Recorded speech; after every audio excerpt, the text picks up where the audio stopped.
O eternal and almighty God, from whom all power and wisdom come, we are assembled here before thee to frame such laws as may tend to the welfare and prosperity of our province. Grant, O merciful God, we pray thee, that we may desire only that which is in accordance with thy will, that we may seek it with wisdom and know it with certainty and accomplish it perfectly. For the glory and honor of thy name and for the welfare of all our people. Amen. We acknowledge we are gathered on Treaty 1 territory and that Manitoba is located on the treaty territories and ancestral lands of the Anishinaabe, Anishin, Inuak, Dakota Oyate, Dene Sulene, and Nihithowug nations. We acknowledge Manitoba is located on the homeland of the Red River Métis. We acknowledge northern Manitoba includes lands that were and are the ancestral lands of the Inuit. We respect the spirit and intent of treaties and treaty making and remain committed to working in partnership with First Nations, Inuit, and Métis people in the spirit of truth, reconciliation, and collaboration. Good afternoon, everybody. Please be seated.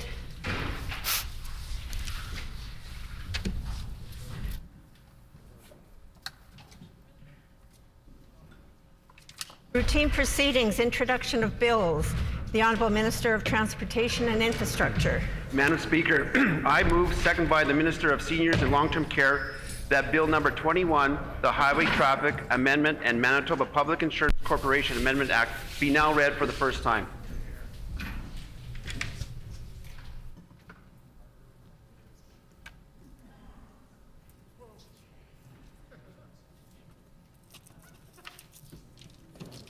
It has been moved by the Honourable Minister of Transportation and Infrastructure, seconded by the Honourable Minister of Seniors and Long-Term Care, that Bill number 21, the Highway Traffic Amendment and Manitoba Public Insurance Corporation Amendment Act, be now read a first time.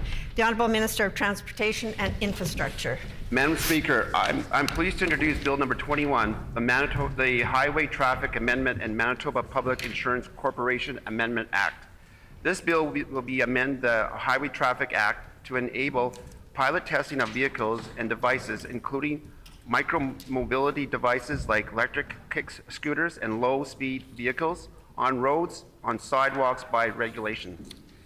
Expanding the use of low-emissions vehicles will help to reduce Manitoba's greenhouse emissions and contribute to the Made in Manitoba Climate and Green Plan.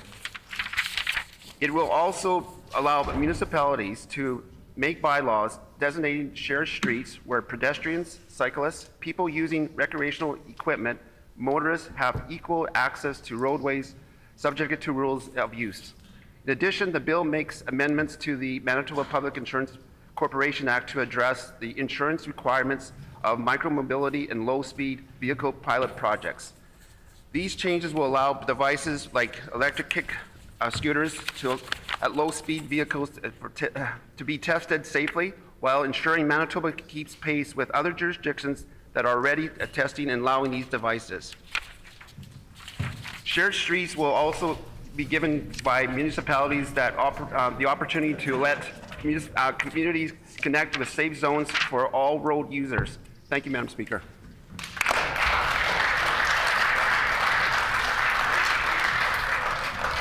Is it the pleasure of the House to adopt the motion? Agreed? Agreed and so ordered. The Honourable Minister of Environment, Climate and Parks. Thank you, Madam Speaker. I move, seconded by the Minister of Agriculture, that Bill number 22, the Environment Amendment Act, Pesticide Restrictions, be now read a first time.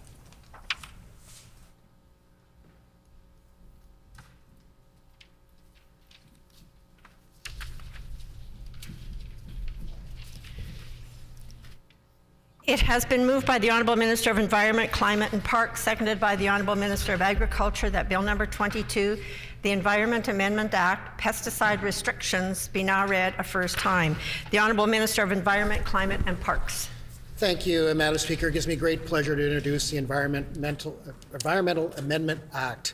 The bill will amend the Environment Act to allow the use of Health Canada approved pesticides on lawns. Previous legislation limited the use of pesticides from Manitoba approved list. The bill recognizes Health Canada as the foremost expert in this field. Health Canada's pesticides review process is thorough and safe. Madam Speaker, the product labels provide easy to follow directions to minimize risk. The bill goes even further than other prairie provinces, prohibiting cosmetic pesticide use in sensitive areas including municipal playgrounds, picnic areas, dog parks, and provincial parks, in addition to schools, child care centres, and hospitals that are already protected under the current legislation. With these protections in place, the bill will provide flexibility for Manitobans to have usable, aesthetic green spaces in all our communities throughout Manitoba. Thank you, Madam Speaker. Is it the pleasure of the House to adopt the motion? Agreed? Agreed and so ordered. Committee reports, tabling of reports, ministerial statements. The Honourable Minister of Agriculture, and I would indicate that the required 90 minutes notice prior to routine proceedings was provided in accordance with our Rule 26 Bracket 2.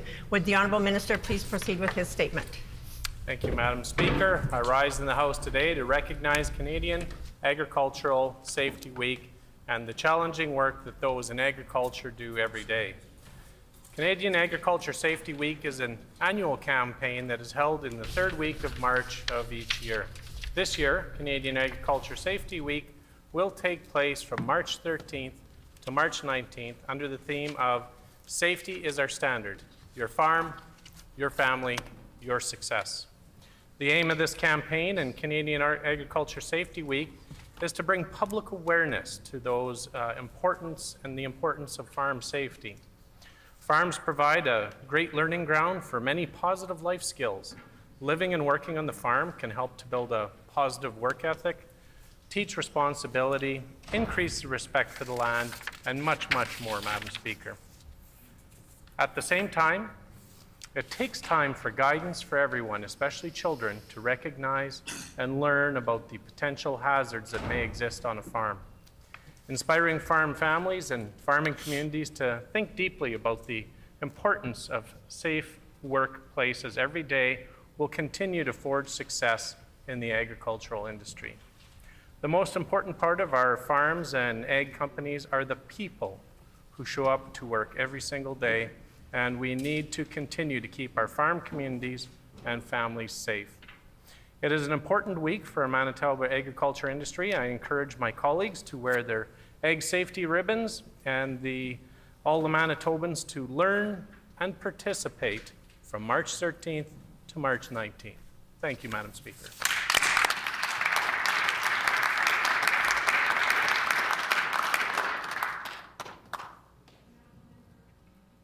Honourable Member for Burrows. Shukriya, Madam Speaker.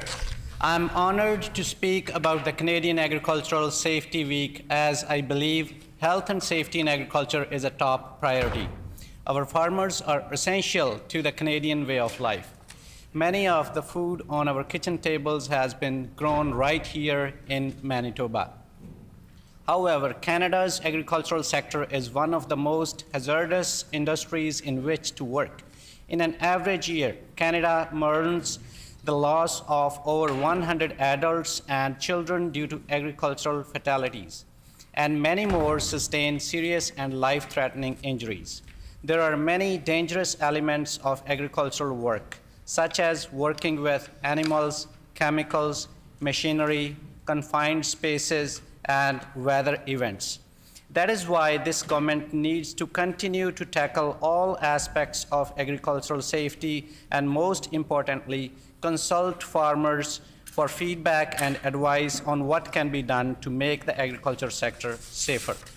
My colleagues and I want to thank everyone who works in the agricultural sector in Manitoba and across Canada. We recognize the risks you take each and every day and acknowledge that more needs to be done to protect you and your families as well. I also want to thank the Canadian Agricultural Safety Association for all the work that they do to raise awareness and address issues of health and safety in agriculture. Thank you.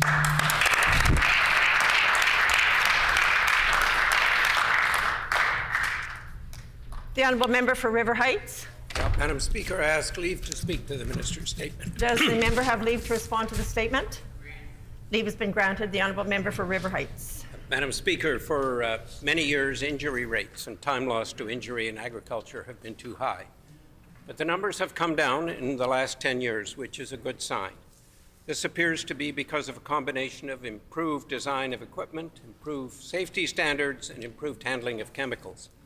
But we can and must do more. More attention needs to be given not just to traumatic injuries, but also to diseases and health conditions which are more common among farmers. These include respiratory conditions, exposures to farm chemicals, mental health issues, and hearing loss. The farm chemical exposures may be the cause of an increase in certain cancers among farmers, including non-Hodgkin's lymphoma, acute leukemia, multiple myeloma, and soft tissue sarcoma. Hearing loss is common among farmers. 50% or more of farmers over 50 years of age have hearing loss. Modern cabs shield the driver from the loud noise of their tractor, but in the past, prolonged exposure was very common. When we're talking about farm safety, we should also consider safety of farm animals. I was called recently by a farmer who lost several calves. Some hay from last year's drought was high in nitrates, and his calves died from high levels of nitrates. The farmer I talked to had been farming for 50 years, and he'd never experienced this problem before or even heard of it. More could be done to help farmers be aware of issues like this. Let us work hard on an ongoing basis to continue improving farm safety. Farm Safety Week is a good time to remind all of us. Thank you.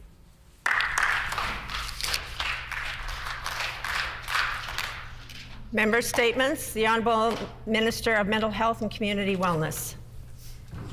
Thank you, Madam Speaker. Our world looks and feels a lot different than it did 2 years ago. We've had to learn very quickly how to respond to an invisible virus that has robbed us of our sense of safety and led to a fractured connection with one another. There are many grieving hearts in our province, not only for lost loved ones, but also for the loss of what normal used to be. No one could have predicted 2 years ago that a simple handshake would become a safety risk for ourselves and our loved ones. Humans aren't designed to be isolated from one another, and experts will tell you the lack of positive physical interactions take a toll on your mental health. Studies of children in orphanages who did not receive cuddles or loving embraces reveal missed growth milestones and a failure to thrive. Adults are no different, Madam Speaker. Research has shown that hugs release endorphins in the brain and have an immediate and relaxing and calming effect on individuals. It can even improve your quality of sleep. Physical touch is important to our overall well-being, and a lack of touch can result in higher anxiety levels and feelings of despair. I was recently reminded of my own need for human contact when a small child randomly came and hugged me at a gathering in my constituency of Fort Richmond. The effects were immediate, and I was overcome with emotion at the simple gesture of this hug. Madam Speaker, there are many Manitobans who are struggling right now after 2 years of efforts to fight COVID-19. People around the world are reeling from multiple waves of upsetting information and the unknowns about what the future holds, especially as we witness the unjust violence against Ukraine. Members in this chamber are not immune to the effects of chronic stress. I think we all could use a collective hug right about now. Thank you, Madam Speaker.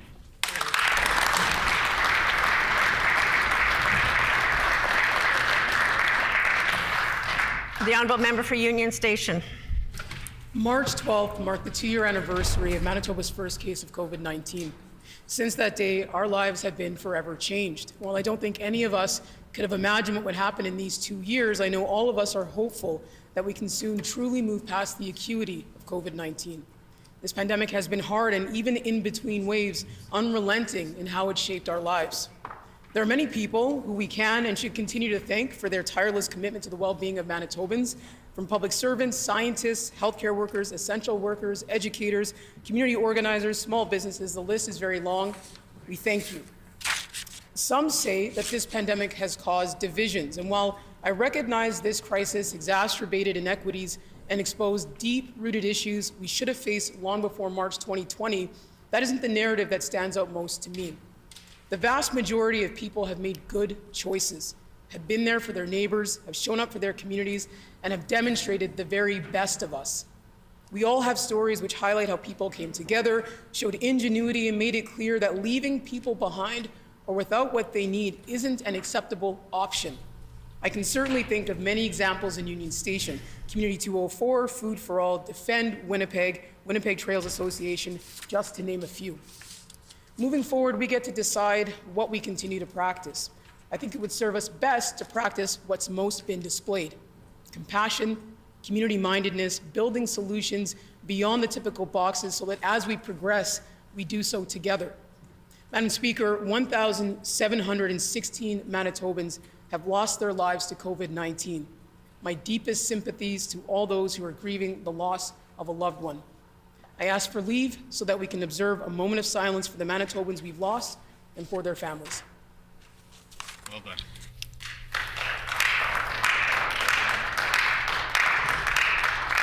Is there leave for a moment of silence? Leave has been granted. Please stand.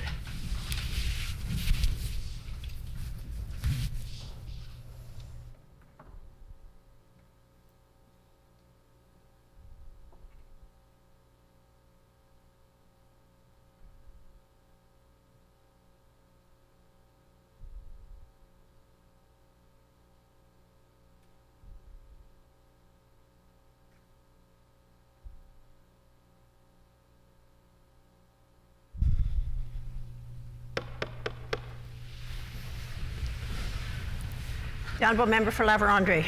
Thank you, Madam Speaker. Being of Ukrainian heritage and proud of it, I must speak out against what is happening in Ukraine. On February 24th, Ukraine was attacked with a full-scale military invasion by Russia. Since then, the attacks have only got more barbaric. Just this past week, a children's hospital in Mariupol was bombed and left in rubble, injuring many. Women and children have been killed in this conflict. Residential areas, homes, apartment blocks, grocery stores have been targeted and destroyed, even though Putin pledged not to attack these areas. This past Saturday, on W5, reported of the atrocities that Vladimir Putin is guilty of, how he is using social media to spread his fake news, totally misreporting what is happening in Ukraine. Putin is destroying Ukraine's infrastructure. He is trying to destroy democracy. Madam Speaker, we cannot let Putin continue his assault on Ukraine. If he is successful in Ukraine, well, where will he go next? Georgia, Latvia, Poland? Madam Speaker, we must do all in our power to push back against Putin, continue sanctions against Russia to cripple Putin's war efforts. W5 also mentioned that there are many Russians that do not believe in what Putin is doing and are leaving Russia. Since the start of this war, more than 2 million people have fled Ukraine and are in need of help. We must continue with humanitarian aid to help these refugees survive. I know that Manitoba has pledged $650,000 to date, and there has been great support from individuals. I know that both Canada and Manitoba are opening their doors for both immigration and refugees, but what Ukrainians want is their country back. We have just endured 2 years of a global pandemic, but what is happening in Ukraine has the potential to be far worse than COVID-19. My thoughts and prayers are with the Ukrainian people. Thank you, дякую, slava Ukraini.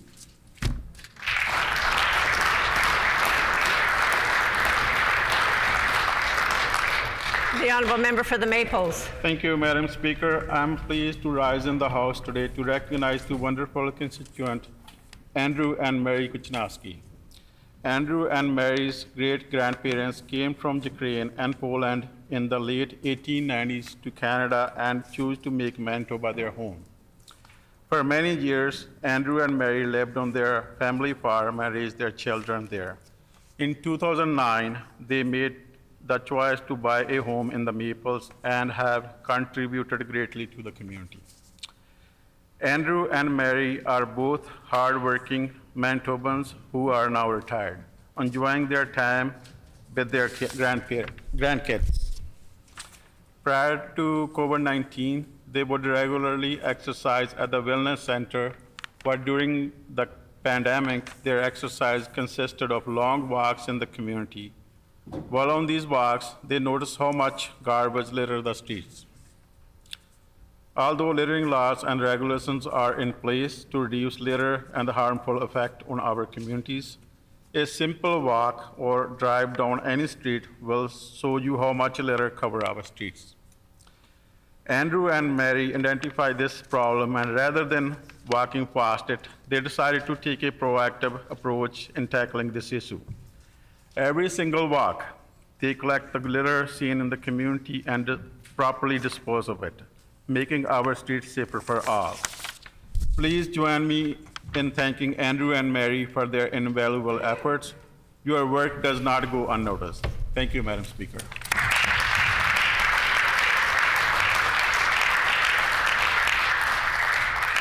The Honourable Minister of Finance.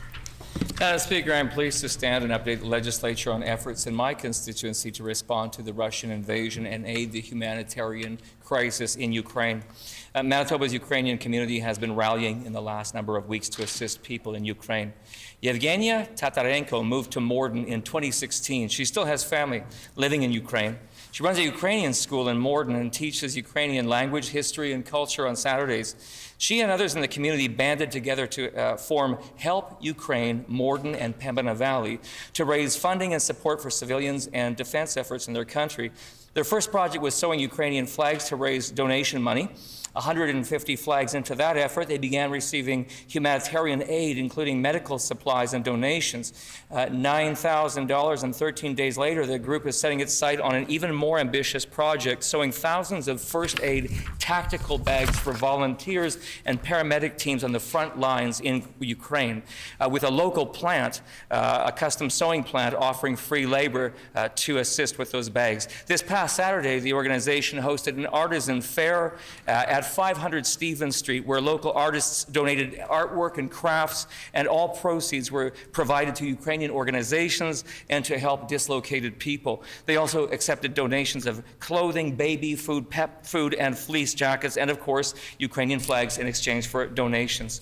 The 2021 Canada Census reveals that Morden is the fastest growing city in Manitoba with a 14.5% population group, but that includes the 120 Ukrainian families who have come to live in Morden since the Morden immigration program started in 2012. There are many exciting and inspiring stories in our communities that are happening where individuals and groups are coming together to make a difference to respond to the crisis in Ukraine. It's my pleasure today to be able to highlight the efforts of one such group for my colleagues in the Legislature.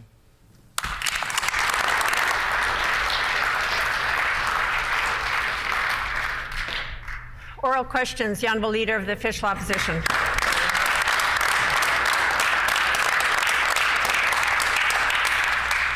Crystal Musso's life mattered. She is dearly missed by her family, friends, and children. As you know, Madam Speaker, Crystal Musso died on May 25th, 2021, when she was moved out of Brandon Hospital as part of an effort to send Manitoba ICU patients to other provinces. Her death is an instance of a Manitoban dying in a situation that was created when our healthcare system ran out of capacity. We now know that the Chief Medical Examiner will not call an inquest into her death. I will table the letter in which the Chief Medical Examiner outlines his reasoning for not calling the inquest, or at least not yet. I would ask the Premier if she agrees with this decision.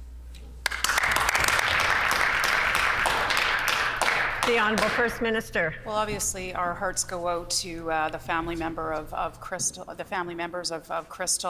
This is a very difficult time for the last 2 years for many families in Manitoba and indeed around the world. And of course, obviously, I'll have a look at this and we will assess it. I don't comment on individual cases on the floor of the chamber, Madam Speaker, but certainly we're willing to look into this. Hear, hear.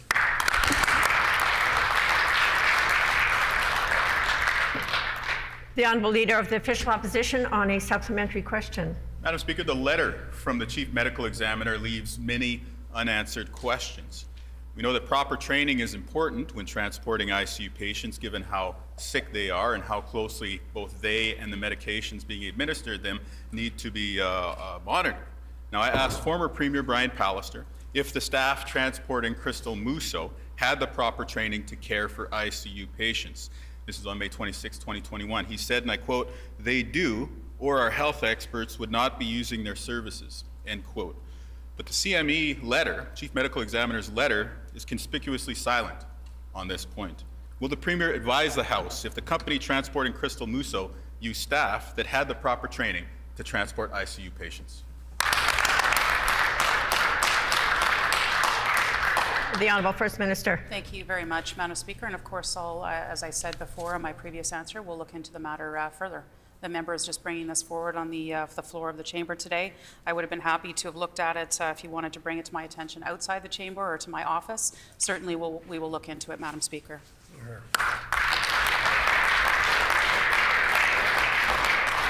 The Honourable Leader of the Official Opposition on a final supplementary.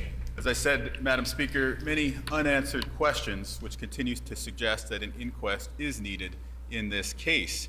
We know that healthcare staff need the proper training to be able to transport ICU patients, but they also need the right equipment. When a patient is in an ICU, they are very sick, and the slightest change can be catastrophic for them. That's why that right equipment for the patients to be able to monitor them closely so that they can get the best care possible is so important. Now, this is especially important when you try and move a sick patient like that out of the ICU. Did the staff transporting Crystal Musso have the right equipment to monitor her condition in the vehicles they used? The Honourable First Minister. Thank you very much, Madam Speaker, and certainly I already told the Leader of the Opposition that we would look into the matter further, Madam Speaker, but what I will say is that I know that we have done a lot of work in terms of increasing the capacity of ICU over the pandemic period, Madam Speaker. I know that more nurses have been trained to work in ICU over the course of the last couple of years, Madam Speaker. We'll continue to move in that direction as needed, Madam Speaker. Of course, again, we'll look into the details of this, but I will say, Madam Speaker, that it's very important that doctors are left to do their jobs in this, Madam Speaker. They make the decisions. They are the experts when it comes to these things. I hope the Leader of the Opposition is not saying that for some reason I should interfere in this and overrule something that a doctor, a professional in the situation, would make, a decision that doctors make, Madam Speaker.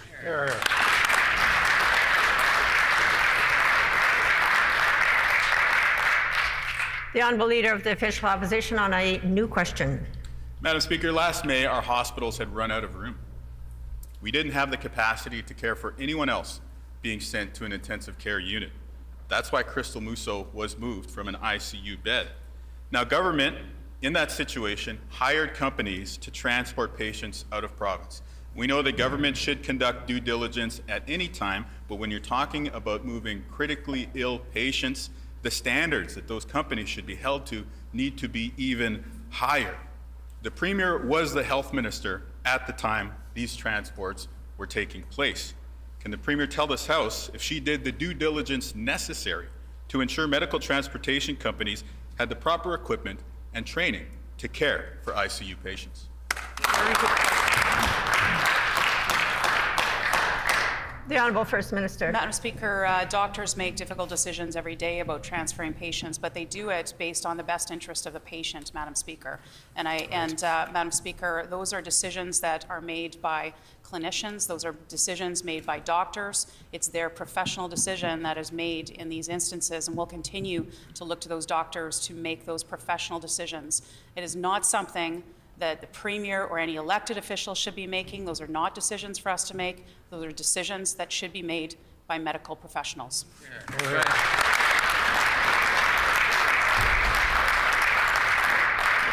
The Honourable Leader of the Official Opposition on a supplementary question.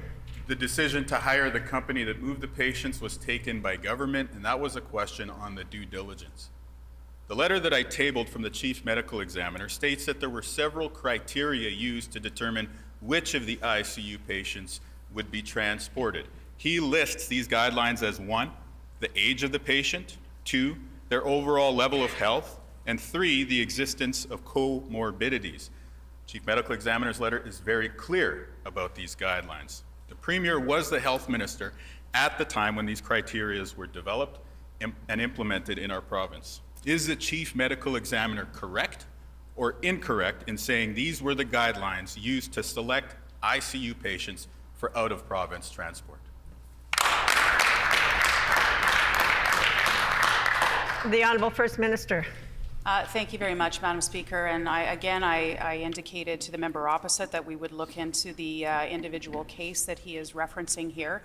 Again, in general, these are decisions that are made by doctors, not by politicians, Madam Speaker.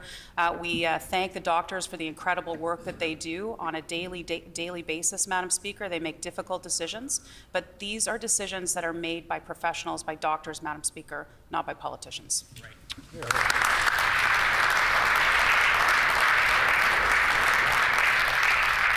The Honourable Leader of the Official Opposition on a final supplementary. Madam Speaker, Crystal Musso's life mattered. Her death represents a significant moment in the pandemic.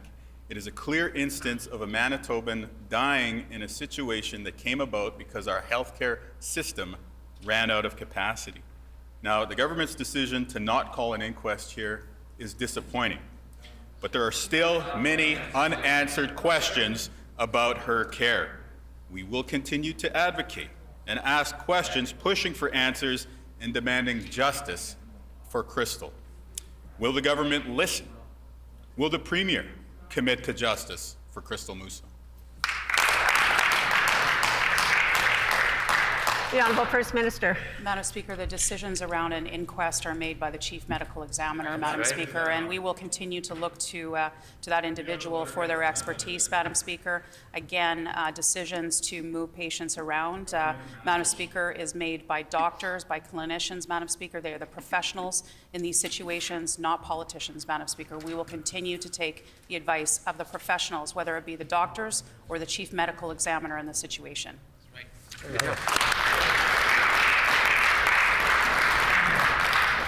The Honourable Member for Union Station. Madam Speaker, the pandemic has made it clear that those whose labour we depend on are often the very same people who have the least job protections and the hardest time securing a living wage. For them, staying home sick and not getting paid is simply not an option, especially when we all see the cost of living increasing. Gas is up, food is up, their hydro rates are up. People can't take unpaid days off. Will the minister commit to implementing permanent paid sick leave program for all workers today?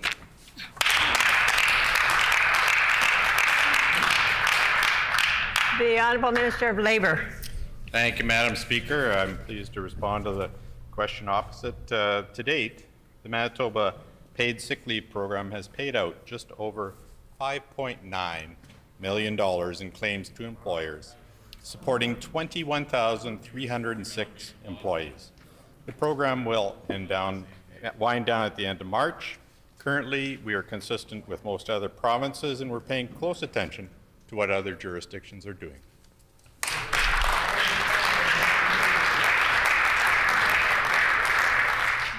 The Honourable Member for Union Station on a supplementary question. Madam Speaker, no Manitoban should ever have to choose between a paycheck or their health, but that's what this PC government is forcing them to do. Mandatory self-isolation requirements are ending, the cost of living is rising, and Manitobans barely making a living wage will be left with no choice but to go to work sick just to be able to hopefully pay for food and shelter. That's wrong, Madam Speaker. And this government has done nothing to help them. Instead, they've continued to raise the cost of living. Will the minister do what's right and implement a provincially funded, comprehensive, paid sick leave program immediately? The Honourable Minister of Labour. Thank you, Madam Speaker. Well, I take issue with the member's statement opposite. We were the first province to introduce this paid sick leave. Order. There were 21,306 employees that took advantage of that, Madam Speaker. There were federal programs in place as well, Madam Speaker. So obviously we responded to this need in Manitoba, and we'll continue to watch what other provinces do. We are consistent with what is happening in Canada.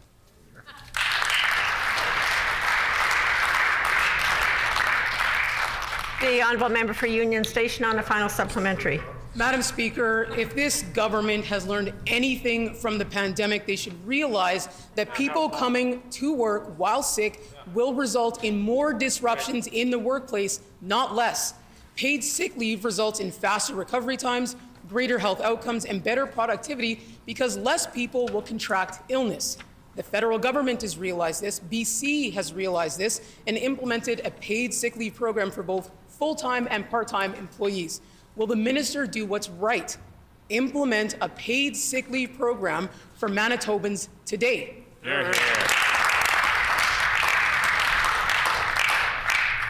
The Honourable Minister of Labour. Well, thank you, Madam Speaker, and perhaps the member opposite didn't listen to the answer that we had here.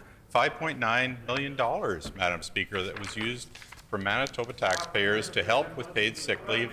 Federal programs were in place. I've talked to other Labour ministers across Canada and listened to their experience, and they're looking at this issue as well, and we're determining what works best for Manitoba.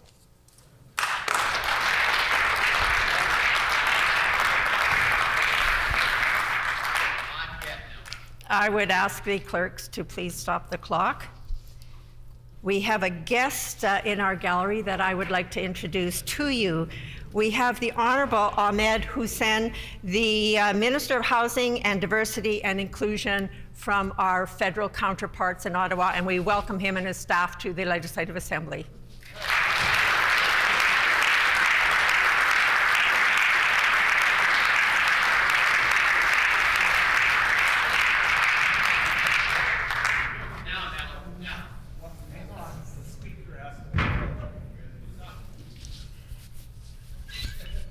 And I'm just going to take a moment here, as we have special guests in our gallery, and we haven't had very many in the last couple of years. I'm going to ask for everybody's cooperation, please, so that we can show that we can have a respectful decorum here in our legislature. Maybe more than they have, federally, but let's do our best and listen to the questions and answers. The Honourable Member for Transcona. Madam Speaker, I hope to add to the theater today. So, what the government did to healthcare, they plan to do to education. Cuts and chaos. On July 27, Adam Topp met with the DM and ADM for education regarding, quote, learning from shared health for Manitoba education transformation work. I'll repeat that again. Learning from shared health for Manitoba education transformation work.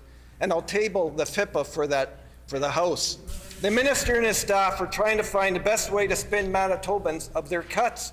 The government cut health care, now they want to cut education. What? Will the minister commit to not cutting education like they did health care?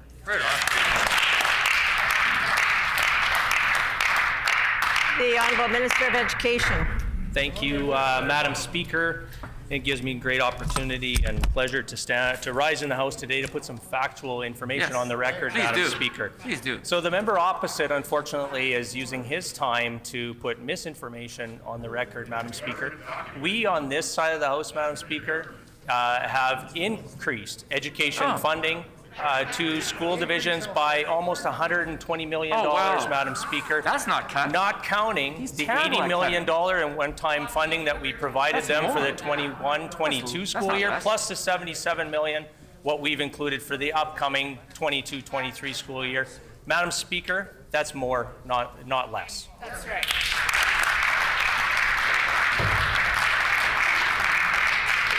The Honourable Member for Transcona on a supplementary question. Thank you, Madam Speaker. What they did to healthcare, they're doing to education. Right. Years of underfunding and cuts have continued under the new Premier. And it's in the frame documents from 2016, right up until today. And now the facts are even clearer. It's in black and white. They want to learn from shared health for what they want to do in education transformation.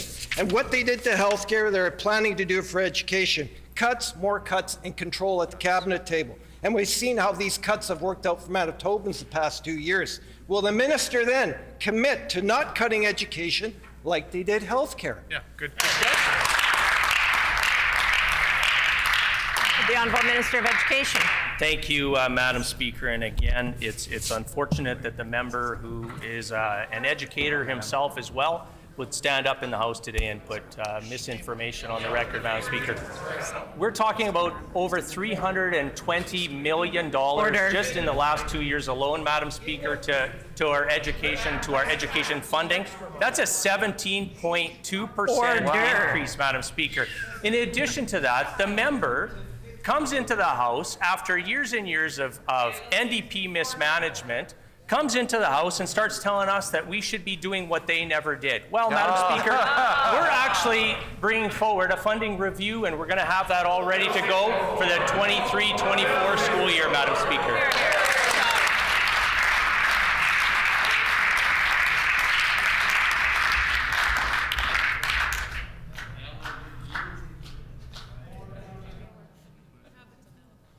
The honourable member for Transcona on a final supplementary. Thank you, Madam Speaker. I just want to remind the other side there about Bill 64 and how it devastated the education system. And what they did to health care, they're going to kind of do to education. But the bill, that Bill 64 went even further. It wanted to centralize control right at the cabinet table, just like with health care. And they then accused people like parents, community members, teachers of being disinformed and being a vocal minority. If it wasn't for this NDP team getting in the way, Bill 64 would be law right now. So the government cut health care, and now they want to cut education. Well, the minister finally commit to not cutting education. Member's time has expired.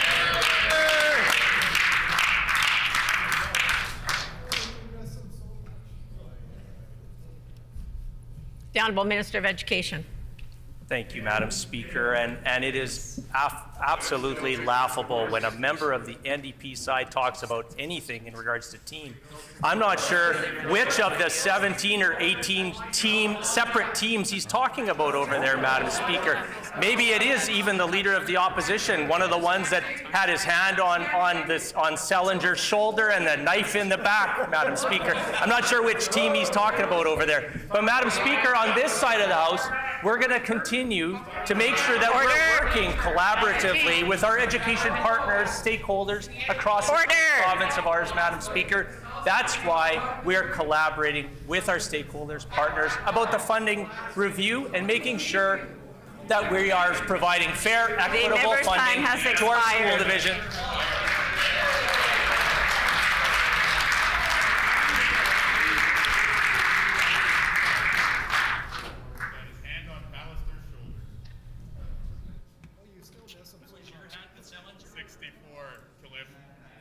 Order. Did they tell you before the press conference Bill 64 was done? Did you know?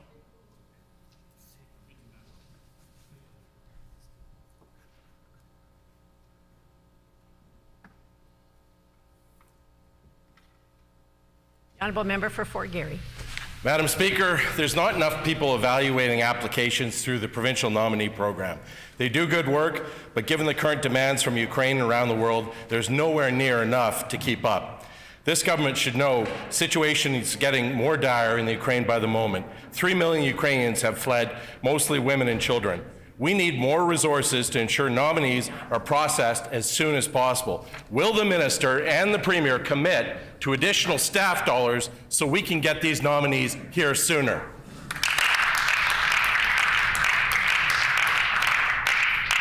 The Honourable Minister of Immigration. Thank you, Madam Speaker. Our thoughts are with Ukraine and Manitobans, with Ukrainian family and friends here in Manitoba. Our government is working closely with the federal government and Immigration, Refugee and Citizenship Canada to implement recently announced special measures for Ukrainian citizens, and we are committed to welcome as many Ukrainians as possible to stay in Manitoba temporarily or permanently. Thank you, Madam Speaker.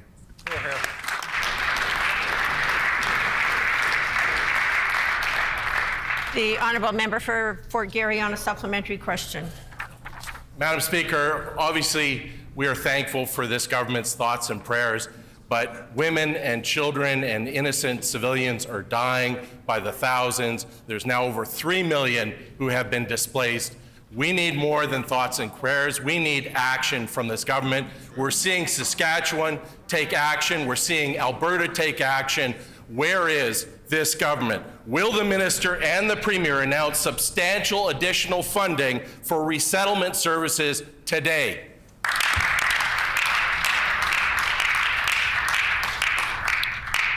The Honourable Minister of Immigration. Madam Speaker, we look forward to working with Manitoba's Ukrainian community, local business, and stakeholders to ensure Manitoba can welcome as many Ukrainians as possible who have been displaced by this brutal war. Our government is already prioritizing applications through the provincial nominee program, and we continue to work closely with the federal government as they assess the international commitments to this evolving humanitarian crisis. I also want to thank my department for last year's record number of nominations processed last year, a record number of just 6,300 applications, Madam Speaker.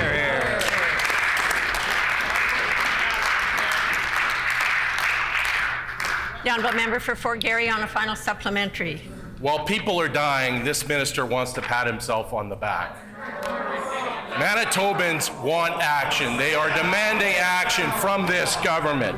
That means making the nomination process easier. It means increasing staff to process application. It means waiving application fees. What it doesn't mean is virtue signaling in this legislature. Will the minister and the premier announce funding for the Ukrainian resettlement services through the Ukrainian-Canadian Congress today, and why not?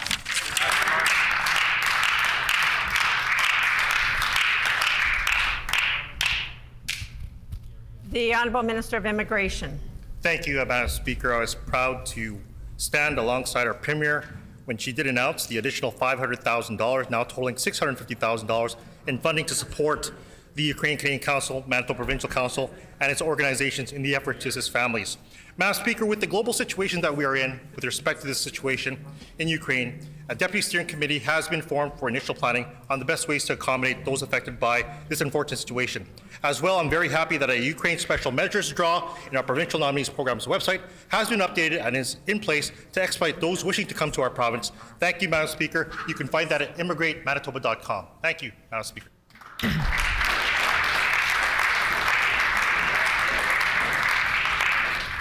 The honourable member for Notre Dame. Madam Speaker, Manitobans are struggling to pay their bills. The cost of everything is going way up. Tuition, food, housing, gasoline, all of it is causing real distress to so many people. Yesterday, we learned that arrears to Manitoba Hydro are growing fast. 2,000 more people are in arrears over just a few months. Manitobans just can't keep up with this hydro rate increase. Will this government take action today? Will they stop raising hydro rates?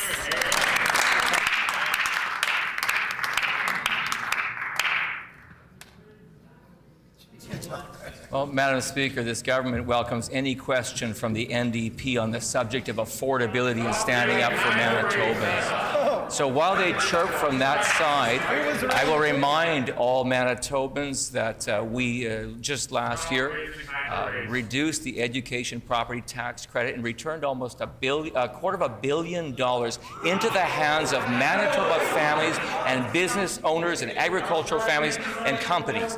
Madam Speaker, that is real relief now more than ever for the Manitobans who need to more effectively be able to meet their own obligations at the end of the month. So while the NDP continue to yell and scream from their seats, we'll continue to stand up for Manitobans. Hear, hear.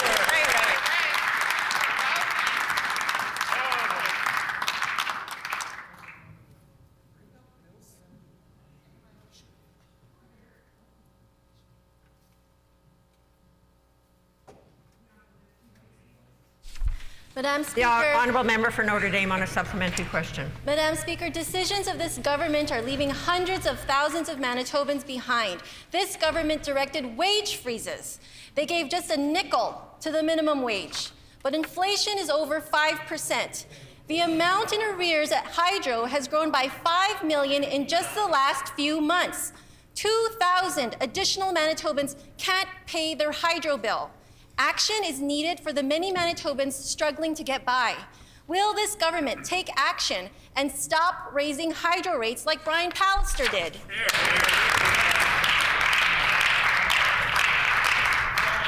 The Honourable Minister of Finance.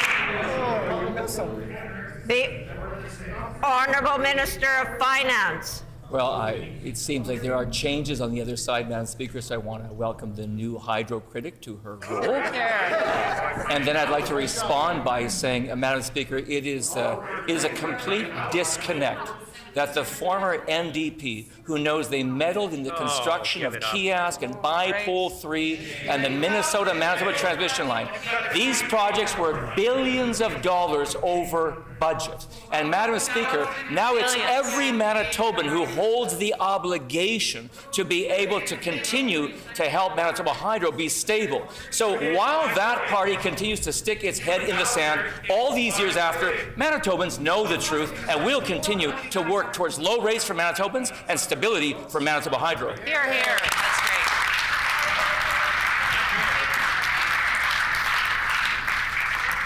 The honourable member for Notre Dame on a final supplementary.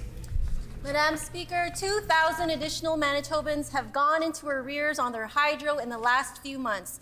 They're behind a combined $5 million. Far too many Manitobans are falling behind on gas to get to work, tuition to graduate and get a better job, and food to put on the table. And now this government is literally making it harder for Manitobans to keep the lights on. This government is not doing anything to address the current affordability challenge faced by Manitobans. Will they change course and stop raising hydro rates today?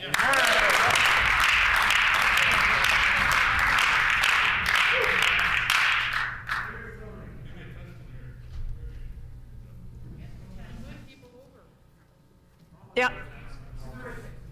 The Honourable Minister of Finance. Madam Speaker, our record on affordability is clear. We lowered the PST. We've sent back $250 million to Manitobans in respect of these education property tax decrease. We've lowered vehicle registration fees. We've narrowed the scope of the PST. But on Manitoba Hydro, we know that customers who experience a difficulty in paying can simply contact Manitoba Hydro. They can discuss payment options. There are flexible payment plans. Suspension of charges can be suspended. Madam Speaker, there is help out there for people who need to be able to have that relief. What's your plan, but let's Bob? be clear, they have no plan. Our plan will continue to be to stick up for Manitobans who need someone on their side when it comes to affordability. Hear, hear.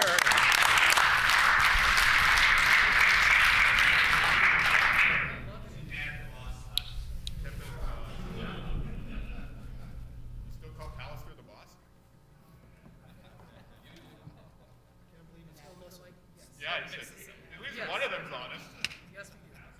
He's like, I do. That's good. The Honourable Member for St. Boniface. Thank you, Madam Speaker. This weekend, my colleague from River Heights and I met with the family and friends of Tevin Obiga, a fourth-year U of M student from Kenya who recently died of a fungal infection. Our hearts go out to his family. This PC government stopped covering health care for Manitoba students from abroad in 2018. Now, in their grief, Tevin's family are facing a bill of over $500,000 from Shared Health. The insurance program that was cut, that used to cover all students who were from other countries, cost $3.1 million. We're asking the Premier to reverse this mistake today, to waive the fee for Tevin's family and others facing these outrageous bills, and immediately reinstate health coverage for students in Manitoba from abroad so this never happens again. The Honourable Minister of Advanced Education. Thank you, Madam Speaker. Post-secondary education is a critical component in ensuring that we have skilled and talented individuals who can help restart our economy as we move forward through the pandemic. Our government will continue to work with the leadership of colleges and universities, students, including international students, to provide one of the best post-secondary education while keeping the tuition one of the lowest in Canada, Madam Speaker.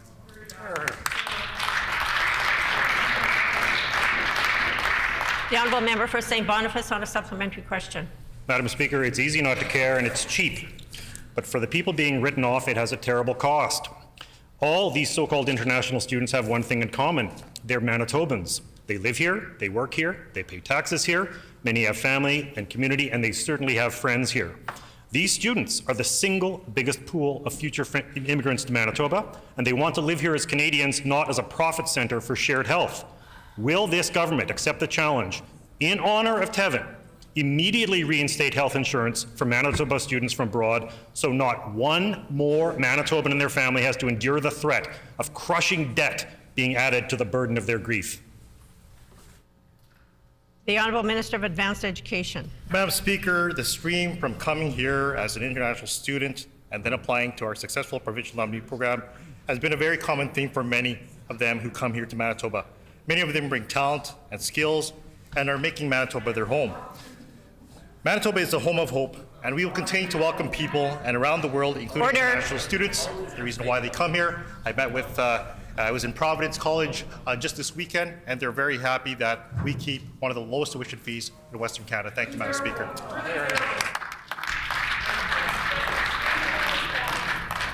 The Honourable Member for River Heights on a final supplementary. Madam Speaker, the government eliminated health care coverage for international students. As a result, students often delay getting care, the condition gets worse, and it's less easy to treat. Tevin Obiga, a healthy 25-year-old athlete, died from blastomycosis, which is treatable if diagnosed and treated early. Will the government reinstate coverage for international students under Manitoba Health and name the new program after Tevin Obiga? I also asked the government to develop and announce a more robust program for prevention and early treatment of blastomycosis so people like Tevin will live instead of dying, and Manitoba will no longer have bad international media coverage about international students dying here. The Honourable Minister of Health. Madam Speaker, I rise today to extend my deepest condolences to the family member that was referenced here today that passed away. And we know how difficult it is during the grieving process for families, and I want them to know that their government is here for them. Madam Speaker, I want to share in the House today because I know the members opposite were very concerned for our Red Cross nurses to leave the province. And I want to thank the 3 Canadian Red Cross nurses that completed their term at the Health Sciences Centre. The last nurse completed her shift today. And I thank those nurses, as well as all our nurses in this province that have come to the aid of Manitobans during this very difficult time, Madam Speaker.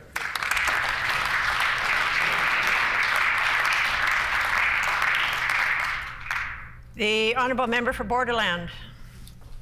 Madam Speaker, Manitobans have been concerned about job numbers, considering the impact the pandemic has had on many industries.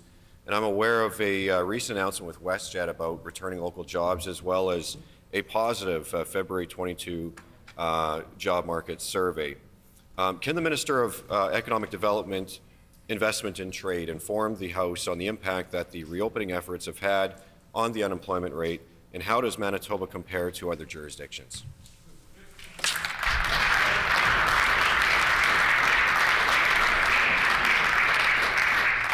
The Honourable Minister of Economic Development, Investment and Trade. Thank you very much, Madam Speaker. I want to thank my colleague for the question. I want to report to the House as of the end of February, Manitoba's unemployment rate stood at 4.8%, our youth employment rate at 8.7%. Both of these rank 3rd lowest in Canada. And most significantly, Madam Speaker, these rates are below pre-pandemic levels. This is the lowest number of unemployed people in Manitoba since 2013. Month over month to the end of January to end of February, total jobs have increased 6,400. Manitoba's labor force increased 5,000, and part-time employment is up 10,000. We have much more work to do. We're going to be committed to make sure every Manitoba has a chance to prosper.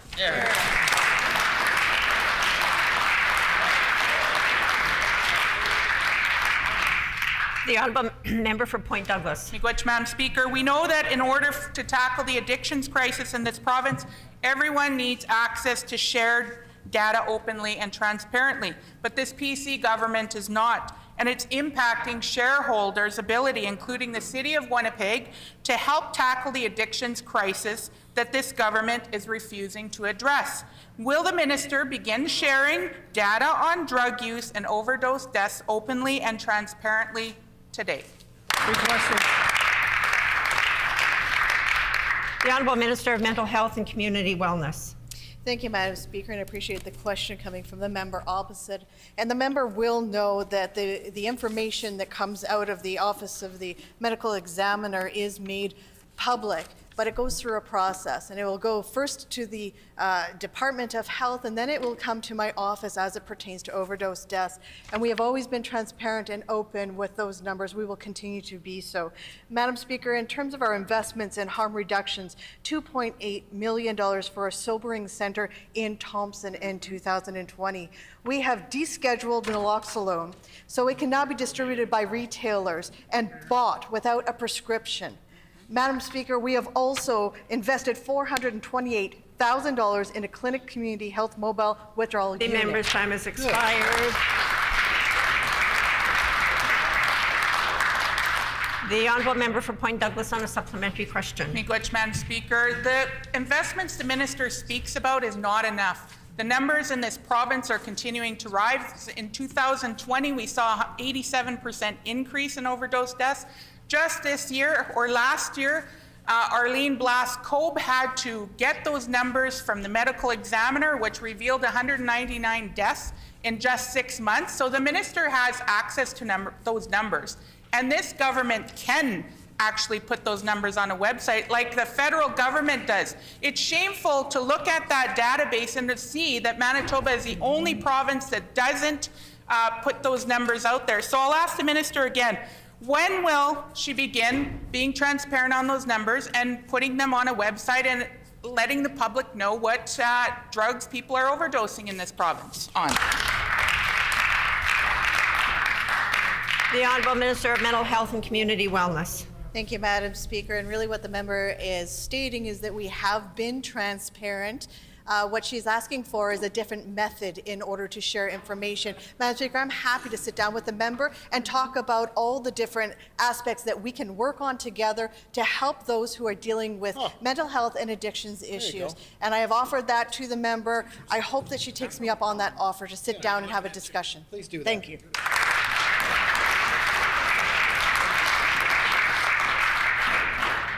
The honourable member for Point Douglas on a final supplementary. Miigwech, Madam Speaker. And I don't know why we're the only province that is blank on that federal database.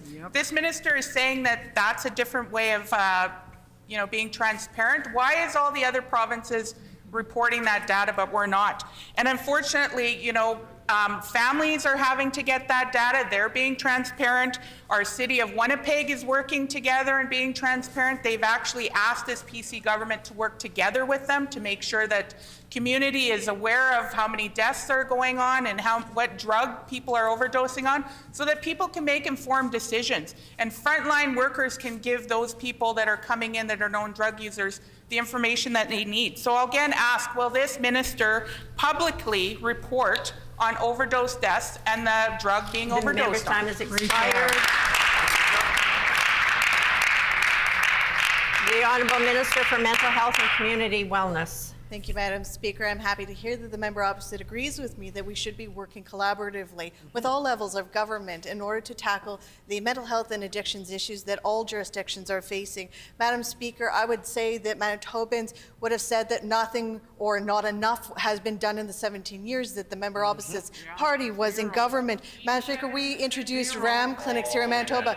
There wasn't a single RAM clinic in 17 years under the previous government. There are 6 now, and we will continue to make investments to support Manitobans through their difficult times. Thank you, Madam Speaker.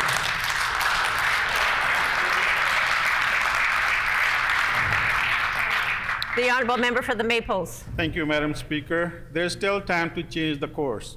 $53 million is scheduled to transfer from MPI to government at attempt this month. In total, $113 million is being taken away from MPI to pay for government's responsibilities. That's not right. The minister needs to reverse this decision and give the money back to Manitobans. Will he do so today?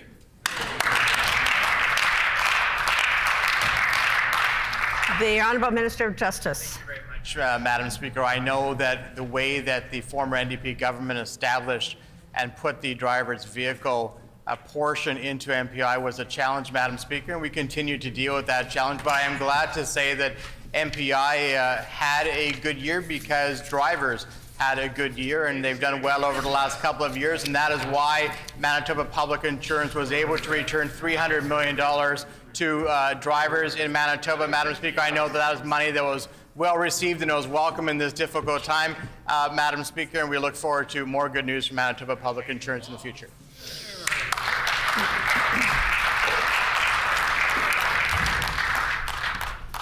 The time for oral questions has expired, and I have a ruling for the House.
Following the land acknowledgement on March 7, 2022, the Honourable Member for Union Station raised a matter of privilege alleging that the Honourable Minister of Health deliberately misled the House on March 3, 2022.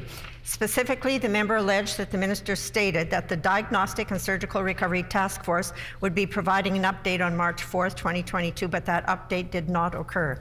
The member concluded their remarks by moving, and I quote, that the Minister of Health be called on to apologize to this House, and that the matter of the surgical and diagnostic backlog and the failure of the government to set a deadline to clear the backlog to be moved to a committee for immediate consideration, end quote. The Honourable Government House Leader and the Honourable Member for River Heights both spoke to the matter before I took it under advisement. As members know, two conditions must be satisfied in order for a matter raised to be ruled in order as a prima facie case of privilege. One, was the issue raised at the earliest available opportunity, and two, was sufficient evidence provided to support the member's claim that their privileges or the privileges of the House were breached. On the issue of timeliness, the Honourable Member for Union Station indicated that this was their first opportunity to present the matter in the House after reviewing Hansard from the previous sitting day, March 3rd, 2022. Given that the member raised this immediately following the land acknowledgement on the next sitting day, I would agree that the member met the test of timeliness. On the second condition, the Honourable Member for Union Station asserted that the Honourable Minister of Health deliberately misled the House by stating on March 3rd, 2022, that the Diagnostic and Surgical Recovery Task Force would provide an update on their work on Friday, March 4th, 2022. However, that update did not occur on that day. The member further asserted that due to this sequence of events, the minister had deliberately misled the House and therefore violated the privileges of members as well as the House itself.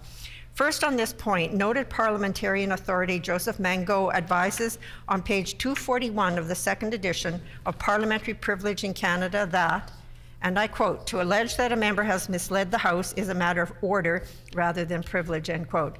Second, previous Manitoba speakers have consistently ruled that in order to prove allegations that a member just deliberately misled the House, it is necessary to prove that there was clear intent involved to purposely mislead the House by knowingly making statements that would mislead. Speakers Walding, Phillips, Rocan, Daquet, Hicks, Reid, and myself have all ruled that the burden of proof to demonstrate the intention to mislead is placed solely on the member raising the issue. To quote Speaker Hicks on this point from a 2011 ruling, and I quote, a burden of proof exists that goes beyond speculation or conjecture, but involves providing absolute proof, including a statement of intent by the member involved that the stated goal is to intentionally mislead the House, as it is possible members may have inadvertently misled the House by unknowingly putting incorrect information on the record, end quote. In 2007, Speaker Hicks also ruled that providing information showing that some facts are at variance is not the same as providing proof of intent to mislead. Also, Speaker Daquet ruled in 1998 that without a member admitting in the House that they had stated the goal of misleading the House when putting remarks on the record, it is virtually impossible to prove that a member had deliberately intended to mislead the House. In this case, the honourable member for Union Station did not provide evidence that the minister deliberately intended to mislead the House, nor have they made it clear how the House has been obstructed or impeded in the performance of its functions, nor how members have been impeded in the discharge of their duties. Accordingly, I am ruling that a prima facie case of a breach of parliamentary privilege has not been established in this case. Petitions. The Honourable Leader of the Official Opposition. Thank you, Madam Speaker. I wish to present the following petition to the Legislative Assembly. The background of this petition is as follows. 1.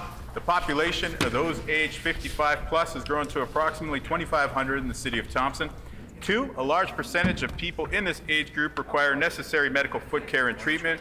3. A large percentage of those who are elderly and or diabetic are also living on low incomes.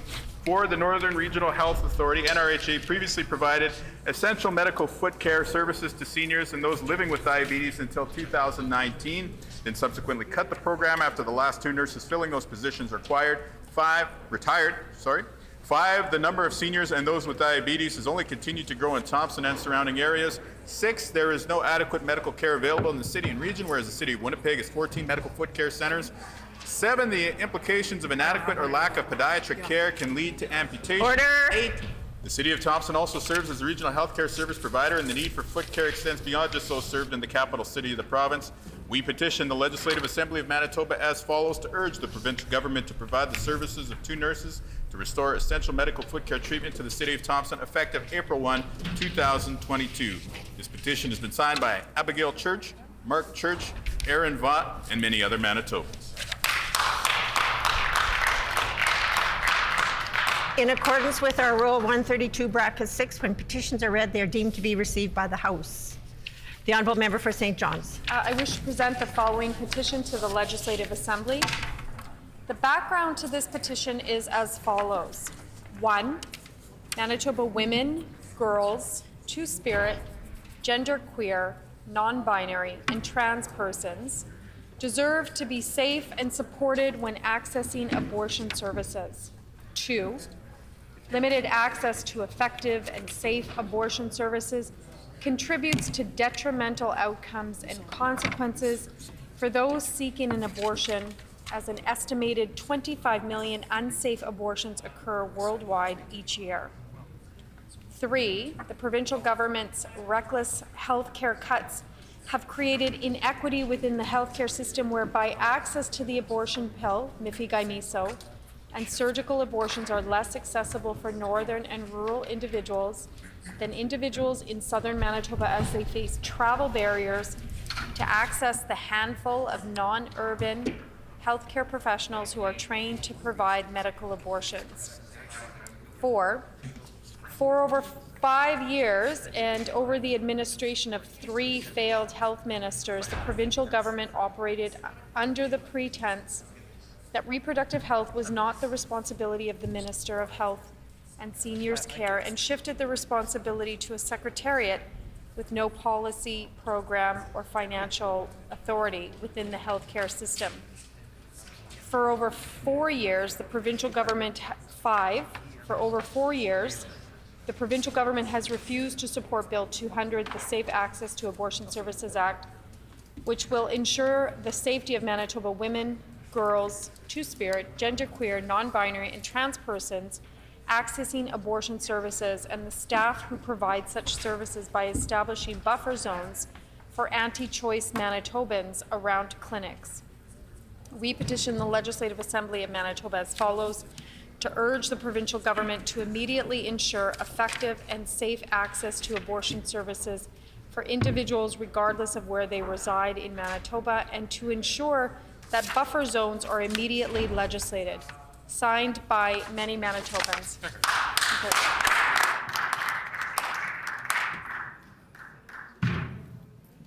Honourable Member for Burrows. Shukriya, Madam Speaker. I wish to present the following petition to the Legislative Assembly. to the Legislative Assembly of Manitoba. The background of this petition is as follows. The population of those aged 55 plus has grown to approximately 2,500 in the city of Thompson. A large percentage of people in this age group require necessary medical foot care and treatment. A large percentage of those who are elderly and or diabetic are also living on low incomes. The Northern Regional Health Authority previously provided essential medical foot care services to seniors and those living with diabetes until 2019, then subsequently cut the program after the last 2 nurses filling those positions retired. The number of seniors and those with diabetes has only continued to grow in Thompson and surrounding areas. There is no adequate medical care available in the city and region, whereas the city of Winnipeg has 14 medical foot care centers. The implications of inadequate or lack of podiatric care can lead to amputations.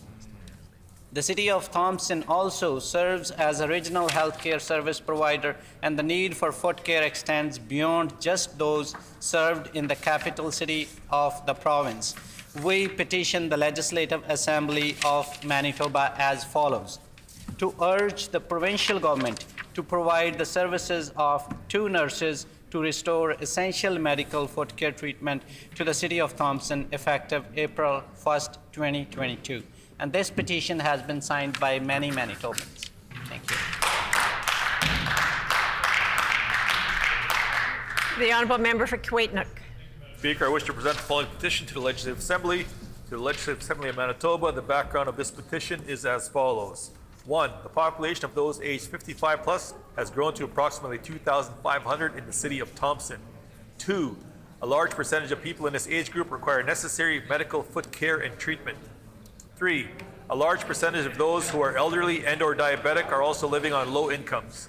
4. The Northern Regional Health Authority, the NRHA, previously provided essential medical foot care services to seniors and those living with diabetes until 2019, then subsequently cut the program after the last 2 nurses filling those positions retired. 5. The number of seniors and those with diabetes has only continued to grow in Thompson and surrounding areas. 6. There is no adequate medical care available in the city and region, whereas the city of Winnipeg has 14 medical foot care centers. 7. The implications of inadequate or lack of podiatric care can lead to amputations. 8. The city of Thompson also serves as a regional health care service provider, and the need for foot care extends beyond just those served in the capital city of the province. We petition the Legislative Assembly of Manitoba as follows: to urge the provincial government to provide the services of 2 nurses to restore essential medical foot care treatment to the city of Thompson effective April 1, 2022, and this petition has been signed by many Manitobans. The Honourable Member for Flin Flon. Thank you, Madam Speaker. I wish to present the following petition to the Legislative Assembly of Manitoba. The background to this petition is as follows. Number 1, the population of those aged 55 plus has grown to approximately 2,500 in the city of Thompson. Number 2, a large percentage of people in this age group require necessary medical foot care and treatment. Number 3, a large percentage of those who are elderly and or diabetic are also living on low incomes. Number 4, the Northern Health Regional Authority, NRHA, previously provided essential medical foot care services to seniors and those living with diabetes until 2019, then subsequently cut the program after the last 2 nurses filling those positions retired. Number 5, the number of seniors and those with diabetes has only continued to grow in Thompson and surrounding areas. Number 6, there is no adequate medical care available in the city and region, whereas the city of Winnipeg has 14 medical foot care centers. Number 7, the implications of inadequate or lack of podiatric care can lead to amputations. Number 8, the city of Thompson also serves as a regional healthcare center provider, and the need for foot care extends beyond just those served in the capital city of the province. We petition the Legislative Assembly of Manitoba as follows: to urge the provincial government to provide the services of 2 nurses to restore essential medical foot care treatment to the City of Thompson, effective April 1st, 2022. This petition has been signed by Barbara Henderson, Kevin Henderson, and Jonathan Kolewski, and many other Manitobans. The Honourable Member for Elmwood. Thank you, Madam Speaker. I wish to present the following petition to the Legislative Assembly. The background of the petition is as follows. Number 1, until recently, diagnostic medical tests, including for blood and fluid samples, were available and accessible in most medical clinics. Number 2, Dynacare blood test labs have consolidated their blood and fluid testing services by closing 25 of its labs. Number 3, the provincial government has cut diagnostic testing at many clinic sites, and residents now have to travel to different locations to get their testing done, even for a simple blood test or a urine sample.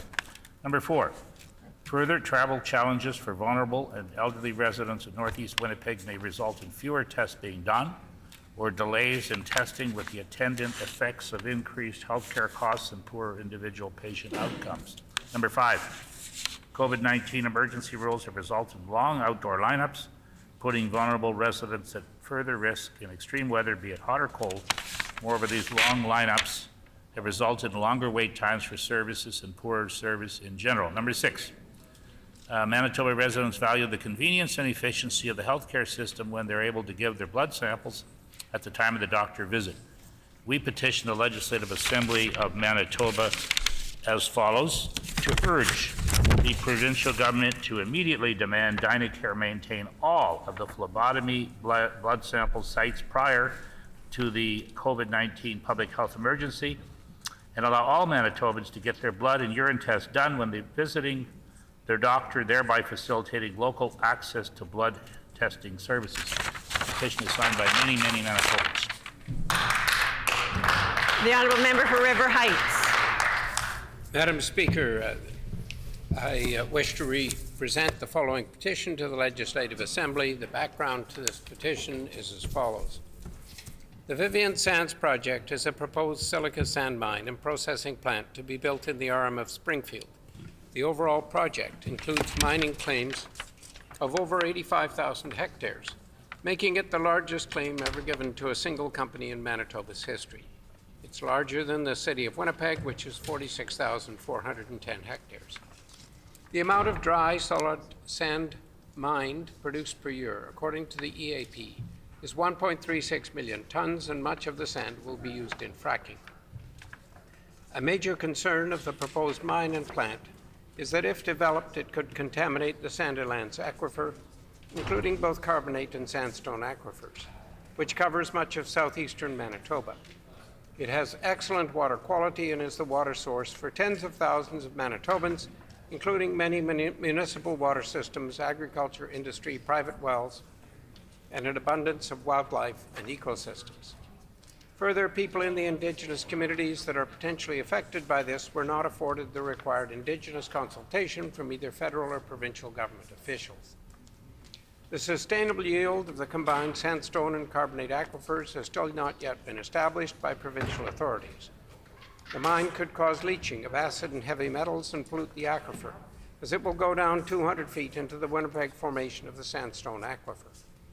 There is concern that the shale, which separates the carbonate and sandstone aquifers, sand and pyritic oolite itself contains sulfides, will, when exposed to injected air from the Can White Sands extraction process, turn to acid.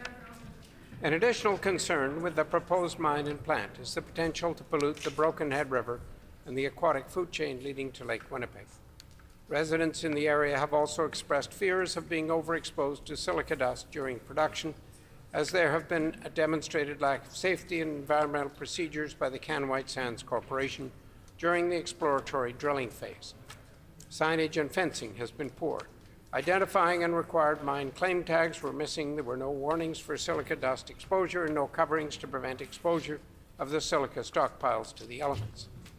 Residents' concerns include the fact that boreholes which should have been promptly and properly sealed were left open for a year. The drilling of hundreds of improperly sealed boreholes yearly creates significant risks of surface contamination, mixing of aquifer waters and drainage of surface fecal matters into the aquifer. There is also a risk of subsidence around each borehole as a result of sand extraction. There are also potential transboundary issues that need to be addressed as the aquifers extend into Minnesota. The project will not proceed as no licensing conditions and mitigation measures will alleviate the risk to all Manitobans and the environment, since Can White Sands Corporation plans to use an unprecedented mining technique with no established safe outcome. The corporation has gone on record indicating that it does not know how to mine for the silica in the water supply and need to develop a new extraction methodology that's never been done before. Contamination of the aquifers and the environment is irreversible, and there are many surface sources of high purity silica that can be extracted without endangering two essential regional aquifers. We petition the Legislative Assembly of Manitoba as follows: to urge the provincial government to undertake a combined review of the Vivian Sand Facility processing plant and the mining extraction portion of the operation as a Class 3 development, with a review by Manitoba's Clean Environment Commission to include public hearings and participant funding. To urge the provincial government to halt all activity at the mine and plant until the Clean Environment Commission's review is completed and the project proposal has been thoroughly evaluated. Signed by Christina Kane, Diane Graham, Tess Fontaine, and many, many other Manitobans. The Honourable Member for St. Vital. Thank you very much, Madam Speaker. I wish to present the following petition to the Legislative Assembly. To the Legislative Assembly of Manitoba, the background for this petition is as follows. 1. Health care is a basic human right and a fundamental part of responsible public health. Many people in Manitoba are not covered by provincial health care. Migrant workers with work permits of less than 1 year, international students, and those undocumented residents who have lost their status for a variety of reasons. 2. Racialized people and communities are disproportionately affected by the pandemic, mainly due to the social and economic conditions which leave them vulnerable while performing essential work in a variety of industries in Manitoba. 3. Without adequate health care coverage, if they are ill, many of the uninsured will avoid seeking health care due to fear of being charged for the care, and some will fear possible detention and deportation if their immigration status is reported to the authorities. 4. According to the United Nations Human Rights Committee, denying essential health care to undocumented, irregular migrants is a violation of their rights. 5. Jurisdictions across Canada and the world have adopted access without fear policies to prevent sharing personal health information or immigration status with immigration authorities and to give uninsured residents the confidence to access health care. 6. The pandemic has clearly identified the need for everyone in Manitoba to have access to health care to protect the health and safety of all who live in the province. We petition the Legislative Assembly of Manitoba as follows. 1. To urge the provincial government to immediately provide comprehensive and free health care coverage to all residents of Manitoba, regardless of immigration status, including refugee claimants, migrant workers, international students, dependent children of temporary residents, and undocumented workers. 2. To urge the Minister of Health and Seniors Care to undertake multilingual communication campaign to provide information on expanded coverage to all affected residents. 3. To urge the Minister of Health and Seniors Care to inform all healthcare institutions and providers of expanded coverage for those without health insurance and the details on how necessary policy and protocol changes will be implemented. 4, to urge the Minister of Health and Seniors Care to create and enforce strict confidentiality policies, to provide staff with training to protect the safety of residents with precarious immigration status and ensure that they can access healthcare without jeopardizing their ability to remain in Canada. This petition has been signed by many Manitobans. The Honourable Member for Wolseley. Thank you, Madam Speaker. I wish to present the following petition to the Legislative Assembly. To the Legislative Assembly of Manitoba, the background of this petition is as follows. The population of those aged 55 plus has grown to approximately 2,500 in the city of Thompson. A large percentage of people in this age group require necessary medical foot care and treatment. A large percentage of those who are elderly and or diabetic are also living on low incomes. The Northern Regional Health Authority previously provided essential medical foot care services to seniors and those living with diabetes until 2019, and then subsequently cut the program after the last 2 nurses filling those positions retired. The number of seniors and those with diabetes has only continued to grow in Thompson and surrounding areas.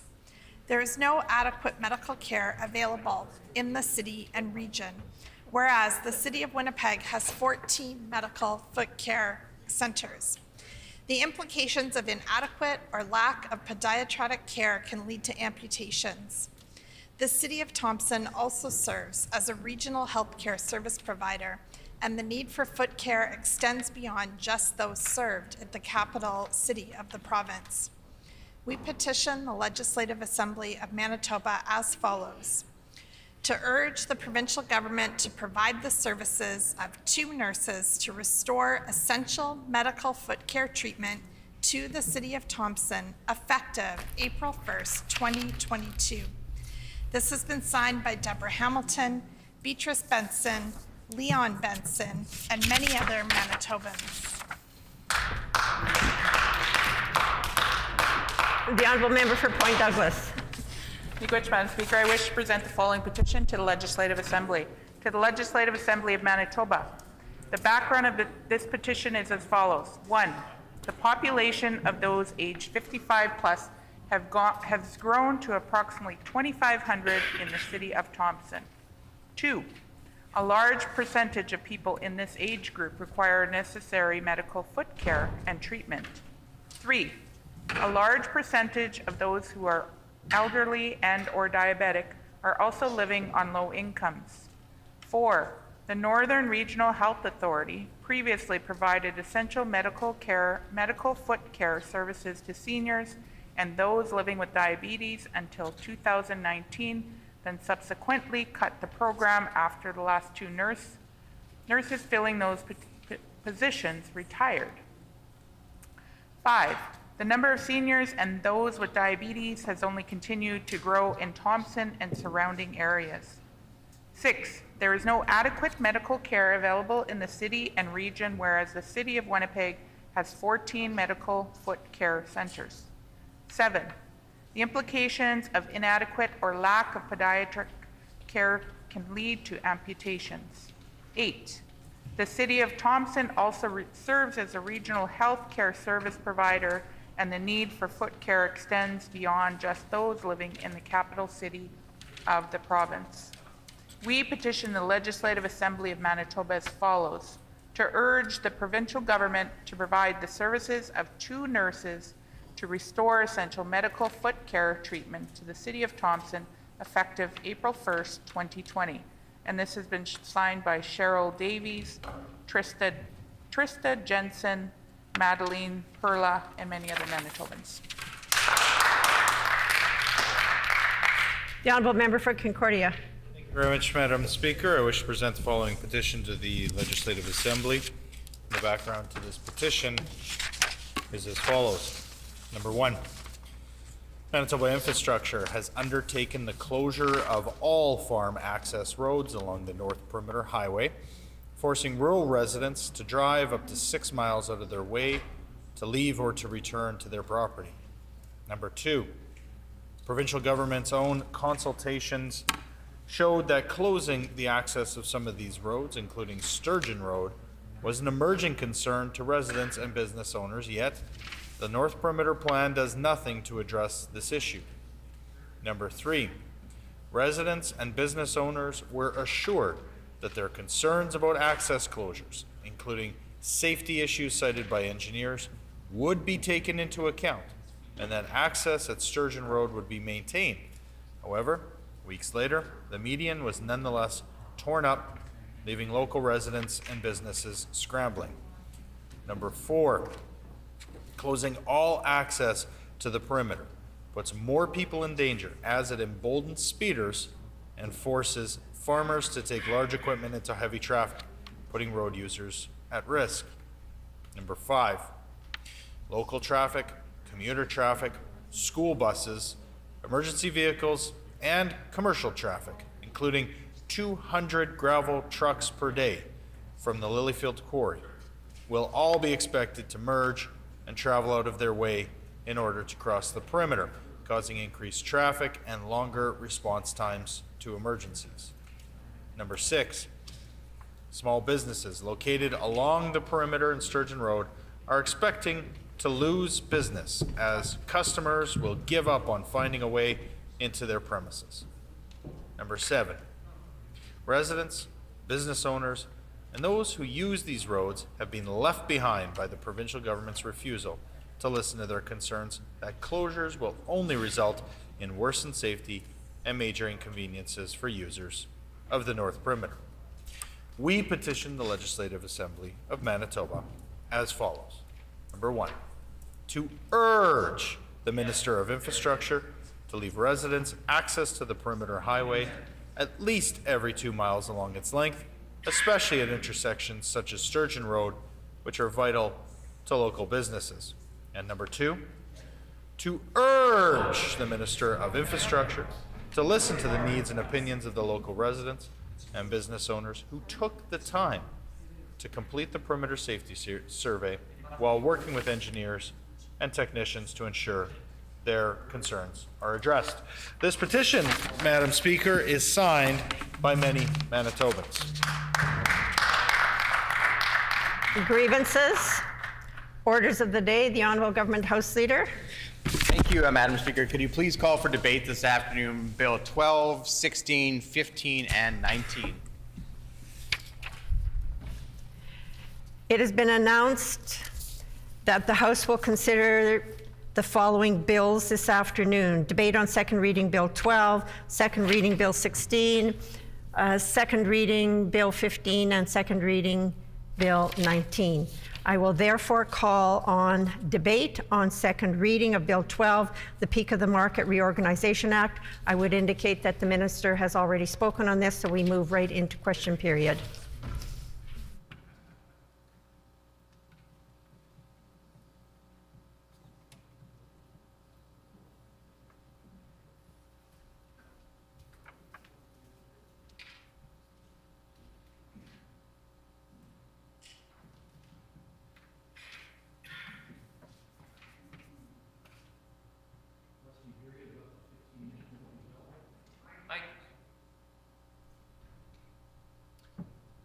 A question period of up to 15 minutes will be held. Questions may be addressed to the Minister by any member in the following sequence.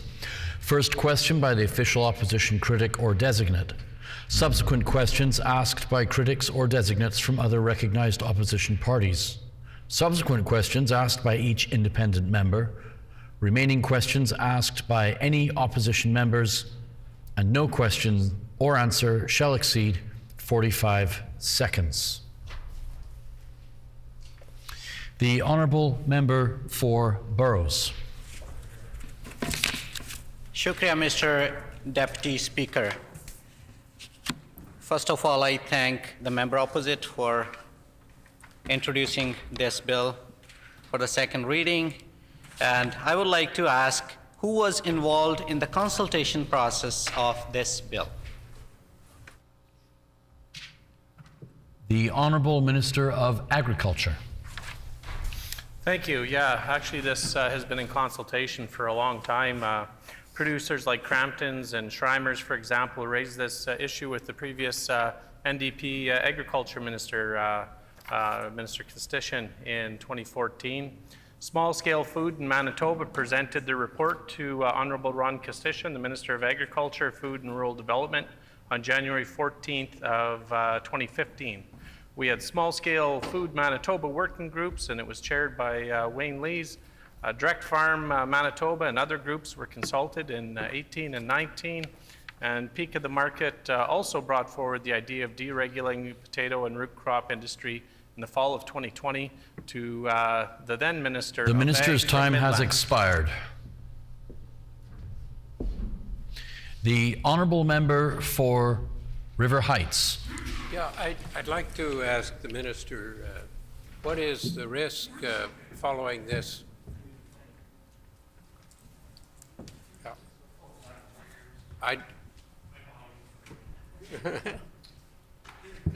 I'd like to ask the Minister, what is the risk in his judgment that Peak of the Market, following this change, could at some point be taken over by a multinational? The Honourable Minister of Agriculture. Thank you, Mr. Deputy Speaker. The Peak of the Market has evolved over the years. It started in 1942, 80 years ago, and it started, the Gardener Sales Limited was established as a cooperative of market gardens, and they were produced and selling vegetables by independent growers in the Winnipeg market. They changed again in 1962. The company purchased a cold storage distribution here in Winnipeg. 1966, Peak of the Market Sales was incorporated and by the Gardener Sales Limited in 1977.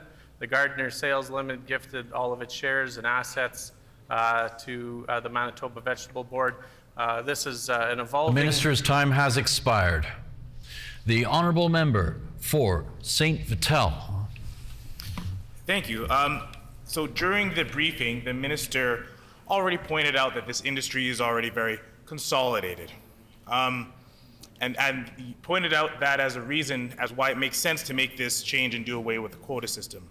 Did the Minister consider other ways to actually expand on an industry and grow the number of producers in this industry instead of focusing on just a consolidated number of potato and root vegetable producers we have in Manitoba right now?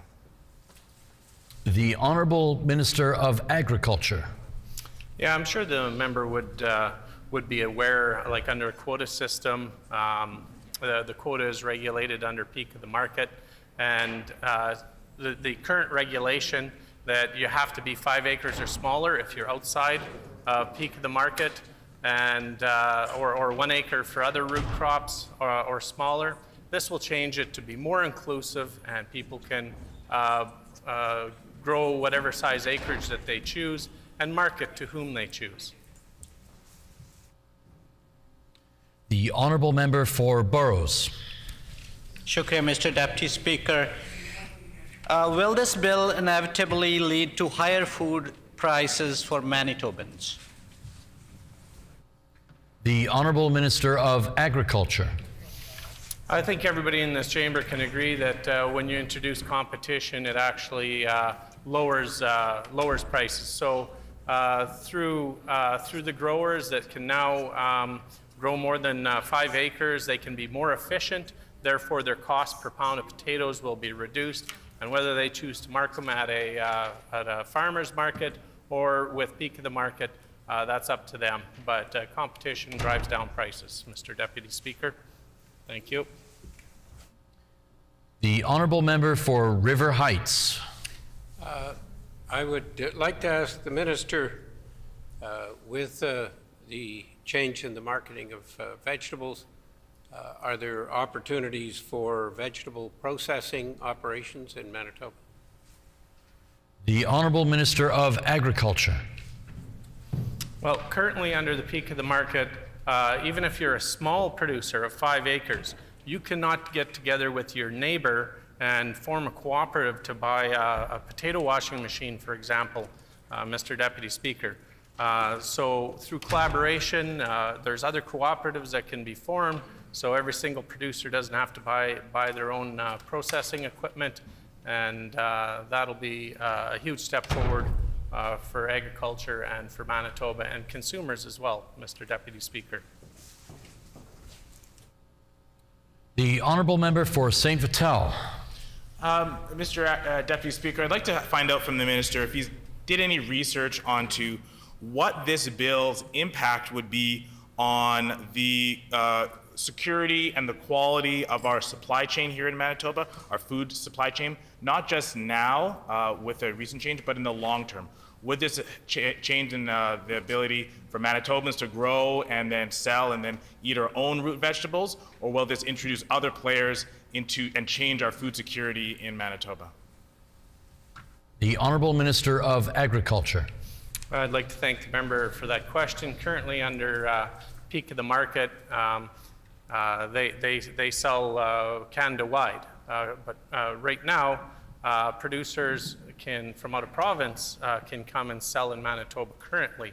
So if he can maybe clarify his question a little bit, I can elaborate on an answer a little bit more. The Honourable Member for Burrows. Mr. Deputy Speaker, as the Minister says that when there is competition, the prices come down, but we should recognize that it would be a competition between a big farmer who is producing 900 acres versus somebody who is producing just 7 acres of root vegetables. So in the light of the open market and weaker negotiation power, is the government planning to offer some support for small producers to survive in competition? The Honourable Minister of Agriculture. We are doing that through this bill. The small producers have asked so they can increase their production over 5 acres into 7 acres, maybe like the minister suggested, the member suggested, I mean, and this will be better for those members as well. They've asked for it, along with peak of the market and other producers. The Honourable Member for St. Vital. Mr. Deputy Speaker. Yeah, so to clarify my question is about the food security in Manitoba as a result of the changes of this bill. Will there be out-of-province producers selling into Manitoba with more frequency after this bill? And furthermore, will another competitive entity organization come and compete with peak of the market in Manitoba that's maybe owned and operate outside of the province, and then therefore purchase either grain from farmers or from the down south or from Saskatchewan to be sold in Manitoba with more frequency, and therefore lessening the food security in Manitoba and bringing in competition that isn't already in our system for root vegetables in Manitoba? The Honourable Minister of Agriculture. Well, I'm sure as the member goes, when he goes into a store, he doesn't just see peak of the market here in Manitoba. The concern with potatoes is that they are very, very heavy for the amount of price that you can sell them for. So it's very, very hard to transport potatoes a long period of distance because it's just not economically feasible. But currently there are other sellers in the province. Next time maybe he's in the grocery store, he can look, and not every single bag has peak of the market on it. The Honourable Member for Burrows. Shukriya, Mr. Deputy Speaker. As we all know that land consolidation of grain farms in Canada is happening at a fast pace. So does the minister think that this change would encourage further consolidation of the root crop farms as well, and it would lead to monopoly in the market? The Honourable Minister of Agriculture. I'm sure the member is familiar with his meeting with Peak of the Market, where originally there was over 100 producers that would sell to Peak of the Market and produce for Peak of the Market. Currently, we're down to under 14, and a handful of them are left producing potatoes. So the quota system is now pretty much a monopoly. This will loosen the restrictions and allow smaller growers that have been pushed out of the market to increase their market space to more than 5 acres of land. Was regulated by land area rather than poundage that they can produce. So the minister's time has expired. The honourable member for St. Vital. Thank you. I'd like to give the minister an opportunity to further expand on an answer that I think he ran out of time on. And the question was regarding, is there a possibility that peak of the market might be taken over by another multinational company or another entity as a result of this change? The Honourable Minister of Agriculture. Peak of the Market's membership is made up of the current board, and it'll go into Peak of the Market not-for-profit. And so today, or whoever's in there today will be a member of Peak on the new not-for-profit entity. Like all other not-for-profits regulated in the Corporations Act, the Board of Directors at the Peak of the Market sets out direction and develops bylaws that are voted on by members. And all current members will be in the new entity. The Honourable Member for Burrows. Shukriya, Mr. Deputy Speaker. I'm again asking the Minister about the position of the small farmers here. Currently, PEAK has a provision to set aside some quota for new producers.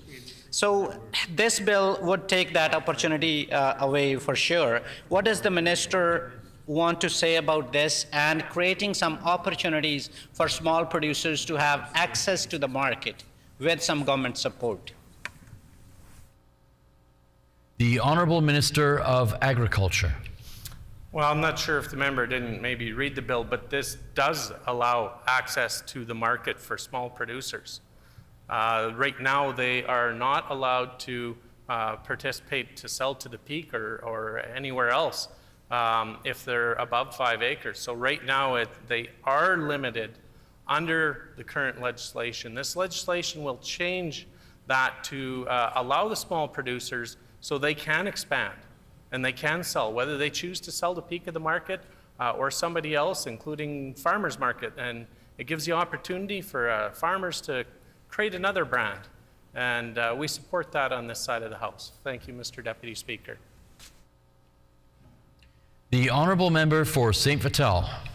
Thank you. I don't think the minister very clearly, definitively, yes or no, sort of a thing, answered my last question when it came to, is there a possibility of Peak of the Market being purchased or bought over by a multinational company? I think it's a answer the minister should be able to give pretty directly. So I want to give him the opportunity to do that and also ask if he's considering putting an amendment in place to ensure that Peak of the Market, which I think we all appreciate as a Manitoba locally producing company, stays as Manitoba owned. So I want to know if the minister is looking at putting in an amendment in this bill to ensure that it stays Manitoba. The Honourable Minister of Agriculture. Potatoes in Manitoba are Manitoba potatoes. I just wanted to talk a little bit on the Canada Free Trade Agreement and the New West Partnership Agreement as well, Mr. Deputy Speaker. Currently, Peak of the Market, its current regulatory powers are deemed a trade barrier, and they have been given an exemption in the Canada Free Trade Agreement and the New West Partnership Agreement. And Manitoba is the only province to regulate their potato and root crop industry. The Honourable Member for Burrows. The situation in Manitoba is that just a few producers control 90% of the market for these root crops. So after this bill passes, small producers would produce more quantities for sure, but how would they have access to the buyers already well connected to the big producers? The Honourable Minister of Agriculture.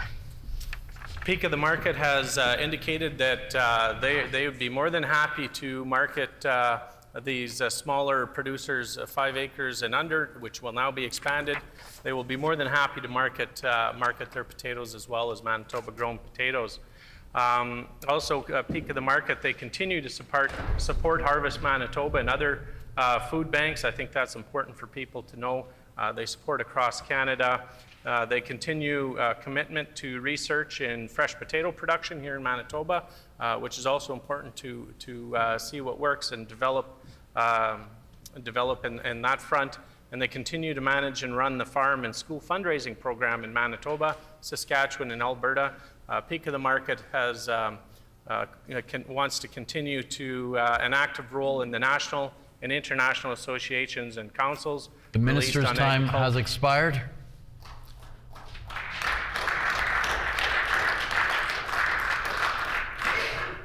Time for questions has closed. The floor is open for debate. The honourable member for Burrows.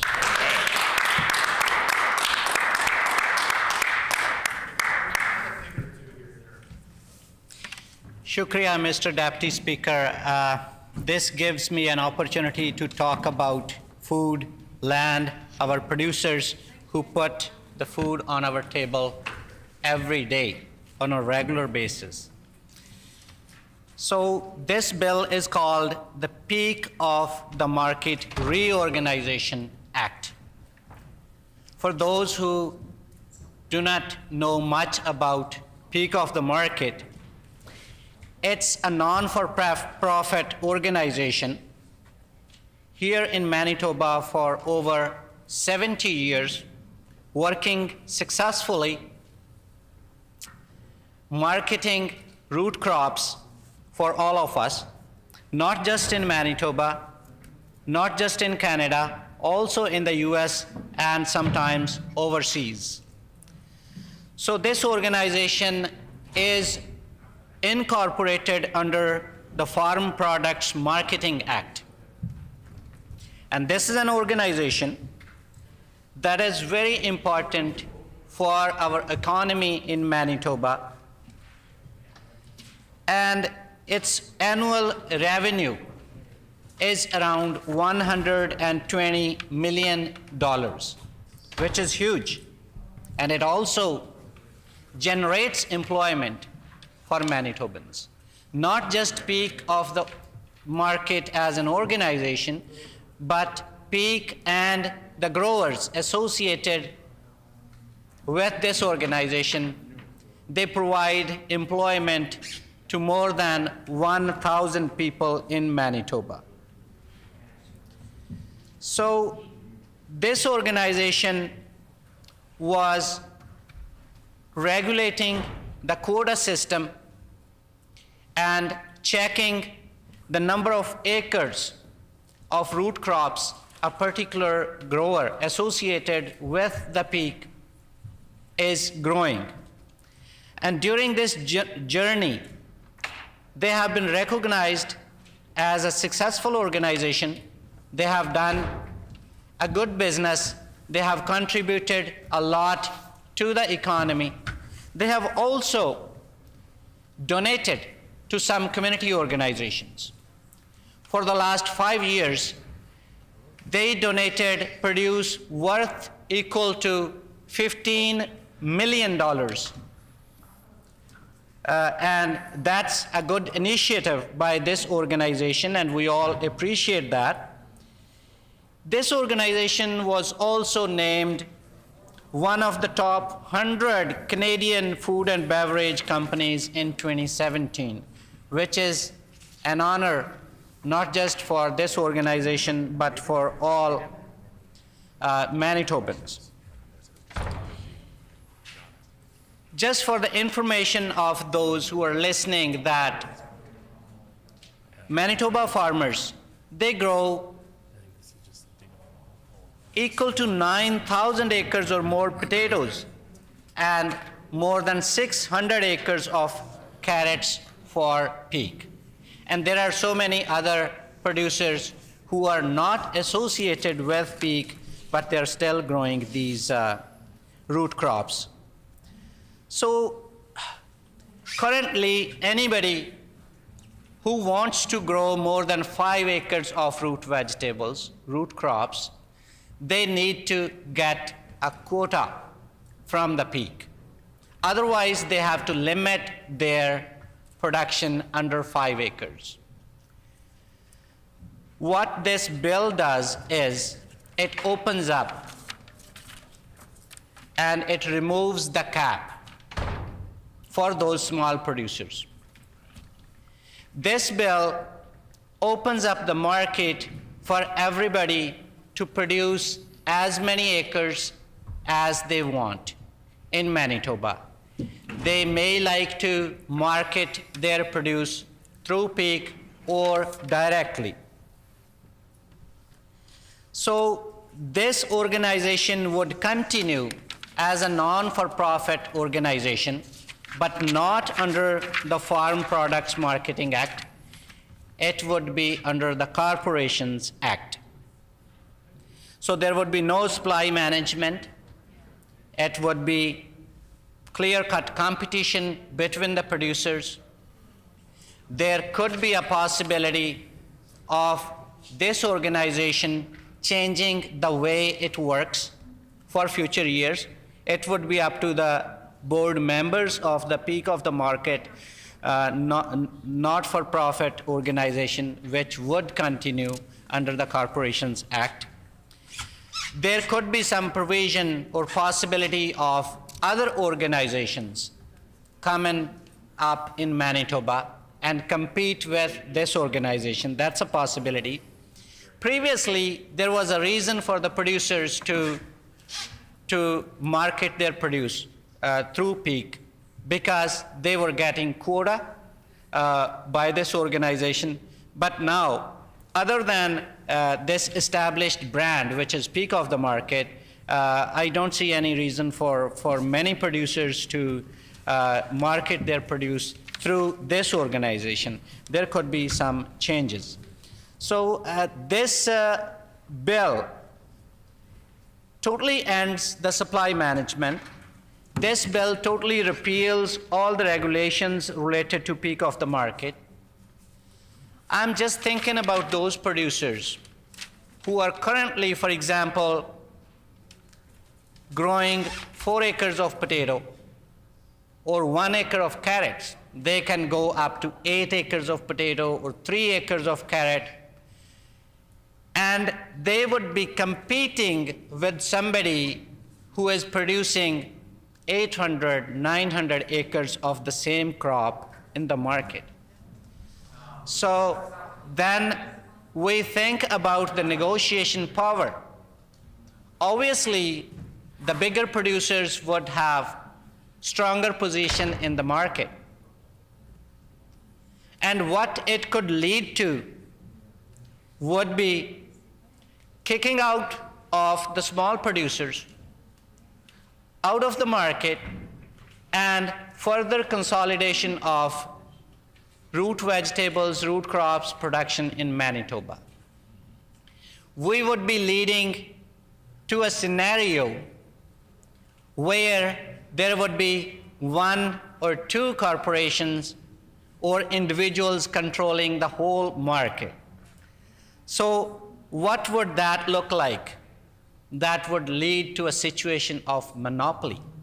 Even now, if you look back last 70 years, the number of producers associated with peak of the market, they are becoming less and less and less. Currently, maybe it's around 10 producers who are controlling this market.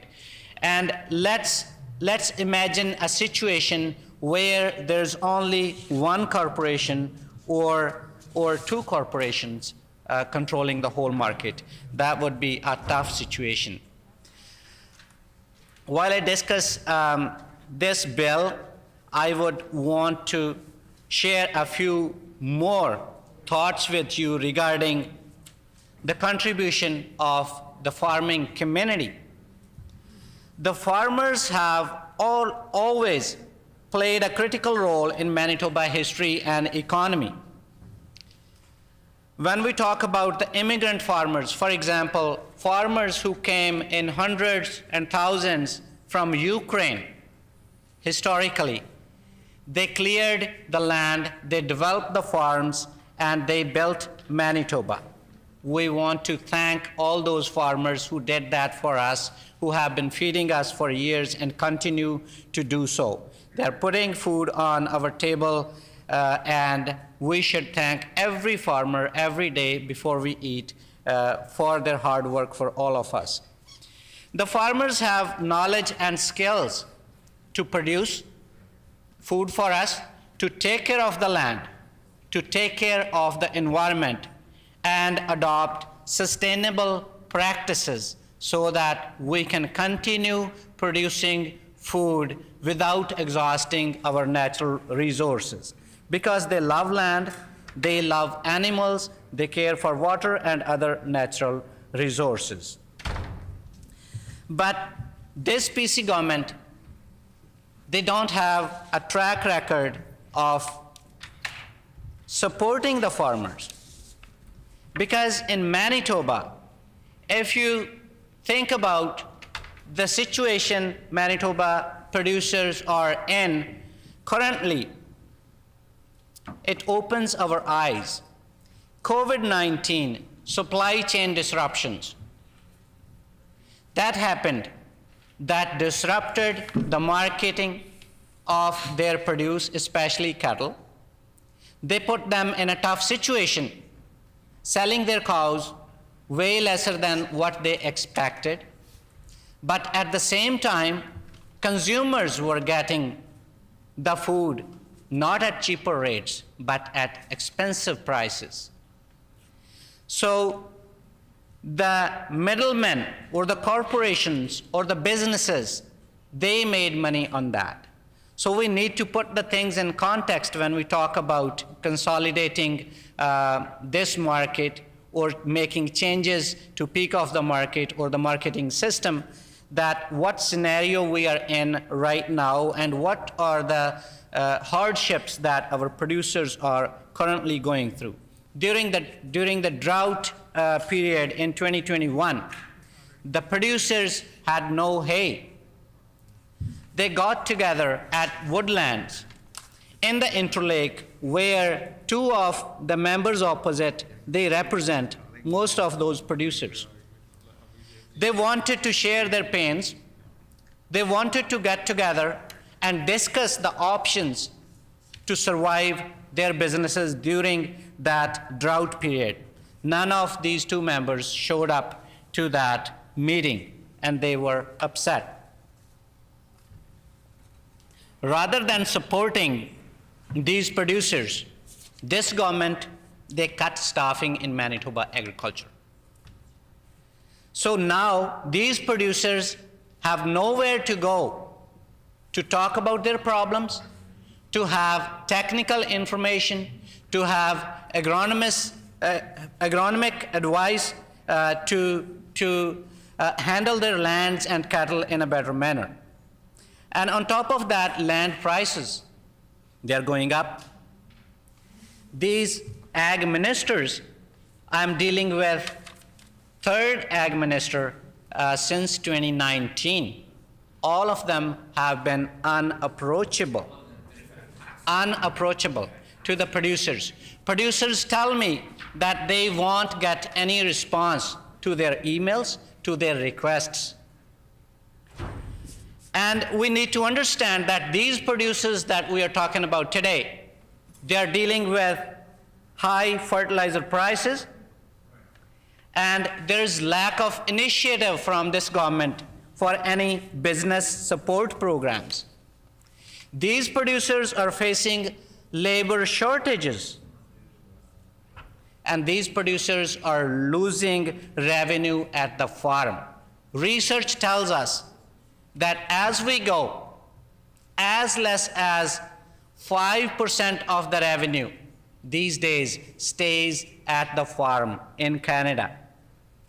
And we all know that the farm size is getting bigger and bigger, and the small farmers, their debt level is increasing. So these changes in peak of the market marketing system, they are going to impact small farmers a lot. During the question period, the Minister of Agriculture, they failed to express that there was a proper research done before bringing in these changes. All they talk about is freedom. It's not just about freedom of market. It comes as a package. Well, the bigger producers, they would be free to market their produce anywhere. But how about the non-peak farmers?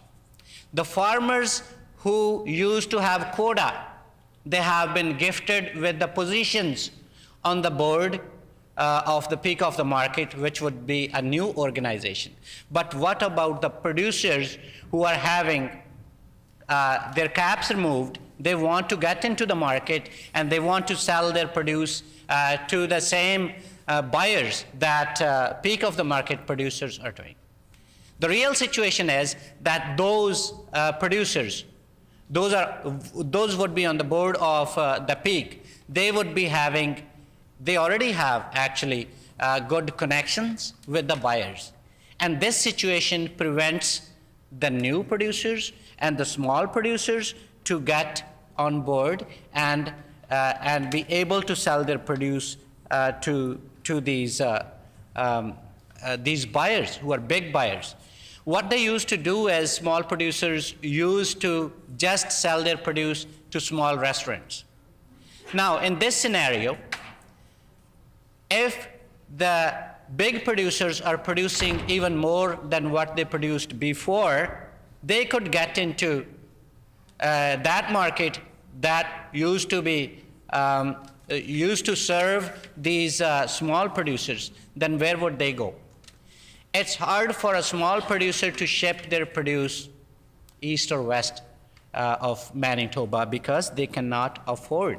If somebody likes to start a new business producing root crops today, the investment is huge. It's not economically feasible for them to buy all the infrastructure, all the machinery required to start that business. So it puts them on a weaker position in the market. So I don't think the government is thinking to support these small producers. They don't have any suggestion or provision in this bill that encourages or supports those small producers to be on the board of the peak so that their voice could be heard. This is not social justice. This is biased. And going forward, it's a possibility when we were discussing this bill during bill briefing with the minister, a point came up, what if this organization very soon becomes a for-profit organization? So what would happen? Would they need to legislate those changes or not? Unfortunately, that organization would be independent, and it would just take a general body meeting and a good voting in favor of making this organization a private entity. So then again, when you are moving towards a situation where from 80 producers we are getting to 50 and then 35 and then 13, then 8. And now you would see a situation where there is only one corporation or two producers who are controlling the whole market. So just think of the scenario, how it would impact the consumers. We see this in our telephone companies. There is no competition. When there is no competition, there is a monopoly. And when there is one big player in the market, they control everything. So not just marketing, there are so many issues and concerns in agriculture. I've been indicating this since long that our farms are being consolidated. Mr. Deputy Speaker, do you know what we are heading towards in Manitoba. We are heading towards a scenario where there could be as less as just 200 farms, 50,000 acre each. That would be the scenario. Now think about those producers who are ranchers, livestock producers, small producers, greenhouse vegetable producers, these root vegetable producers. Just think about those. Somebody who is farming on just 500 acres, 1,100 acres, they would all be eliminated. And if they all are eliminated, it's not just impacting agriculture, it's impacting the whole landscape of Manitoba.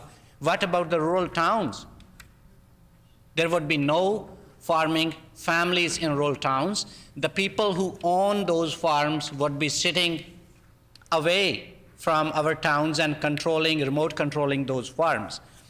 And when we talk about youth, we are talking about bringing youth into agriculture. How would that happen? If it's just open market, they need deeper pockets to compete with the big producers and buy some land, which is not possible. And we are talking about bringing more people on the land. We are talking about tailoring our immigration programs in a way that brings in skilled people from overseas who can manage the farms, who can work on the farms, who can work on marketing positions or specialist positions in agriculture. And the data tells us that by 2025, there would be 4,900 jobs which could be unfilled just in Manitoba. So in 2014, 1,800 jobs, they were left unfilled. And Mr. Deputy Speaker, do you know how much damage that has done to our economy? $282 million. So we should be talking about bringing in young producers, immigrants on the land. We should be talking about establishing small farms. We should be talking about bringing in involving the next generation in agriculture and telling them where our food comes from. Our workforce is aging. 61% of the workforce in Manitoba, in agriculture I'm talking about, is 45 years or older.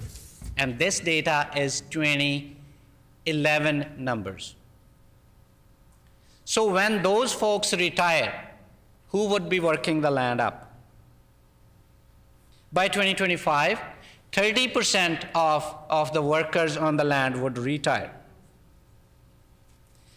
So current policies, may it be Crown land policies, may it be business support programs in Manitoba, it's pushing us into a situation where small producers are being kicked out, livestock producers are being kicked out. There's way less livestock in Manitoba than previous years. But the ministers in the PC government, they have stated that they want to encourage more number of animals on the land. That's not happening because what they are saying is not what they intend. We used to have 500,000 farms in Canada in 1960. And then what happened in 1990s? We came down to 280,000 farms only. And currently, it's under 200,000. So that's the direction we are headed towards. Let's talk about Manitoba. In 1980s, we had more than 27,000 farms.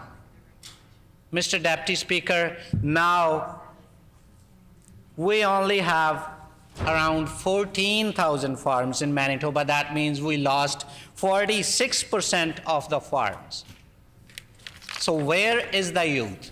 Where are the ranchers? Where is the government who is supposed to bring in more people into farming?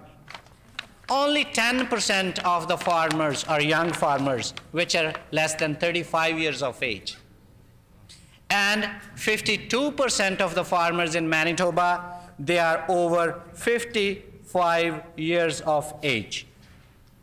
The focus of this government is just money, money, money, trade and export. They don't care about the ranchers. They don't care about the land.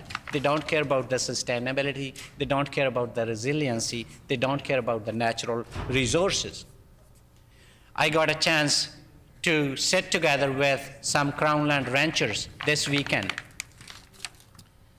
We had discussions about the Crown land changes brought forward by this PC government in 2019. First of all, they say that they consulted with the people who are Crown land leaseholders. They actually did not. Because I have met hundreds of producers around St. Rose and Interlake, they say that we were not consulted. I don't know what was the method of consultation by this government, but they just brought about the changes and they didn't disclose their intentions to make these changes until after we heard the results of 2019 provincial election. That was like deceiving, betraying those people on the land who have been managing that land for years. And the changes they brought about, they are that they used to lease Crown lands for 50 years. Now it came down to just 15 years. So somebody who is unsure about retaining that piece of land in the 16th year from now, would they invest money, energy, emotions, sweat, blood into that land? They won't.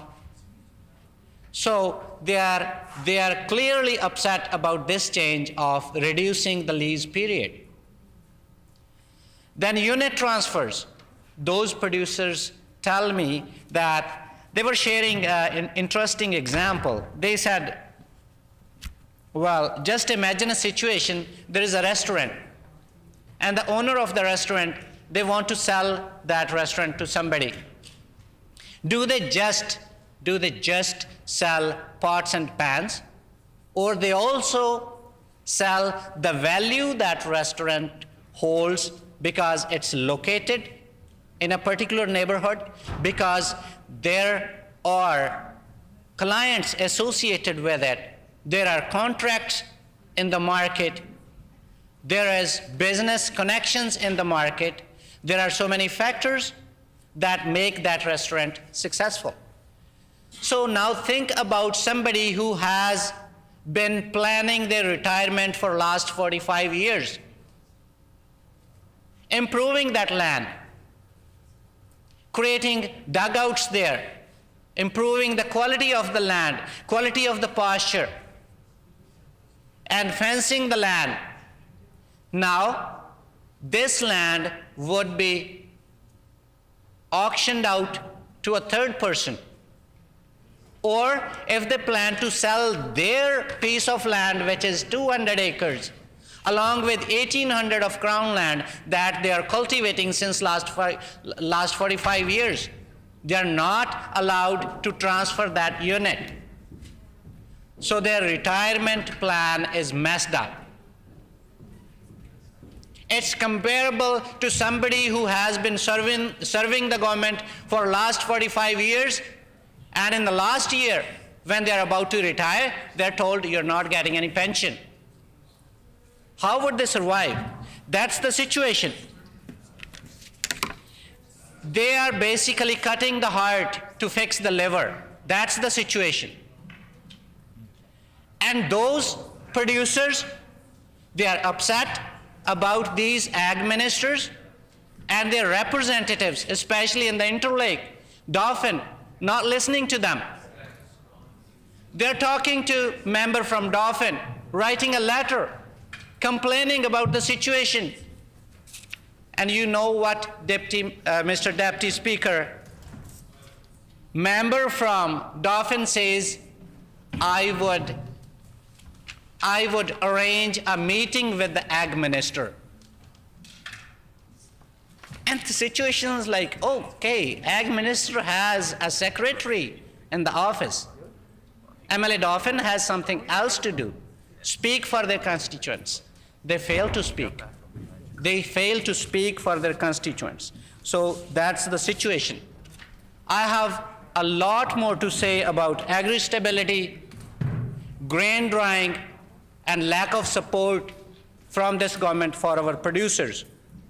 But I wished this bill would have been a better one to support everybody, not just a few producers who control the market. I am sad for the small producers. Thank you, Mr. Deputy Speaker.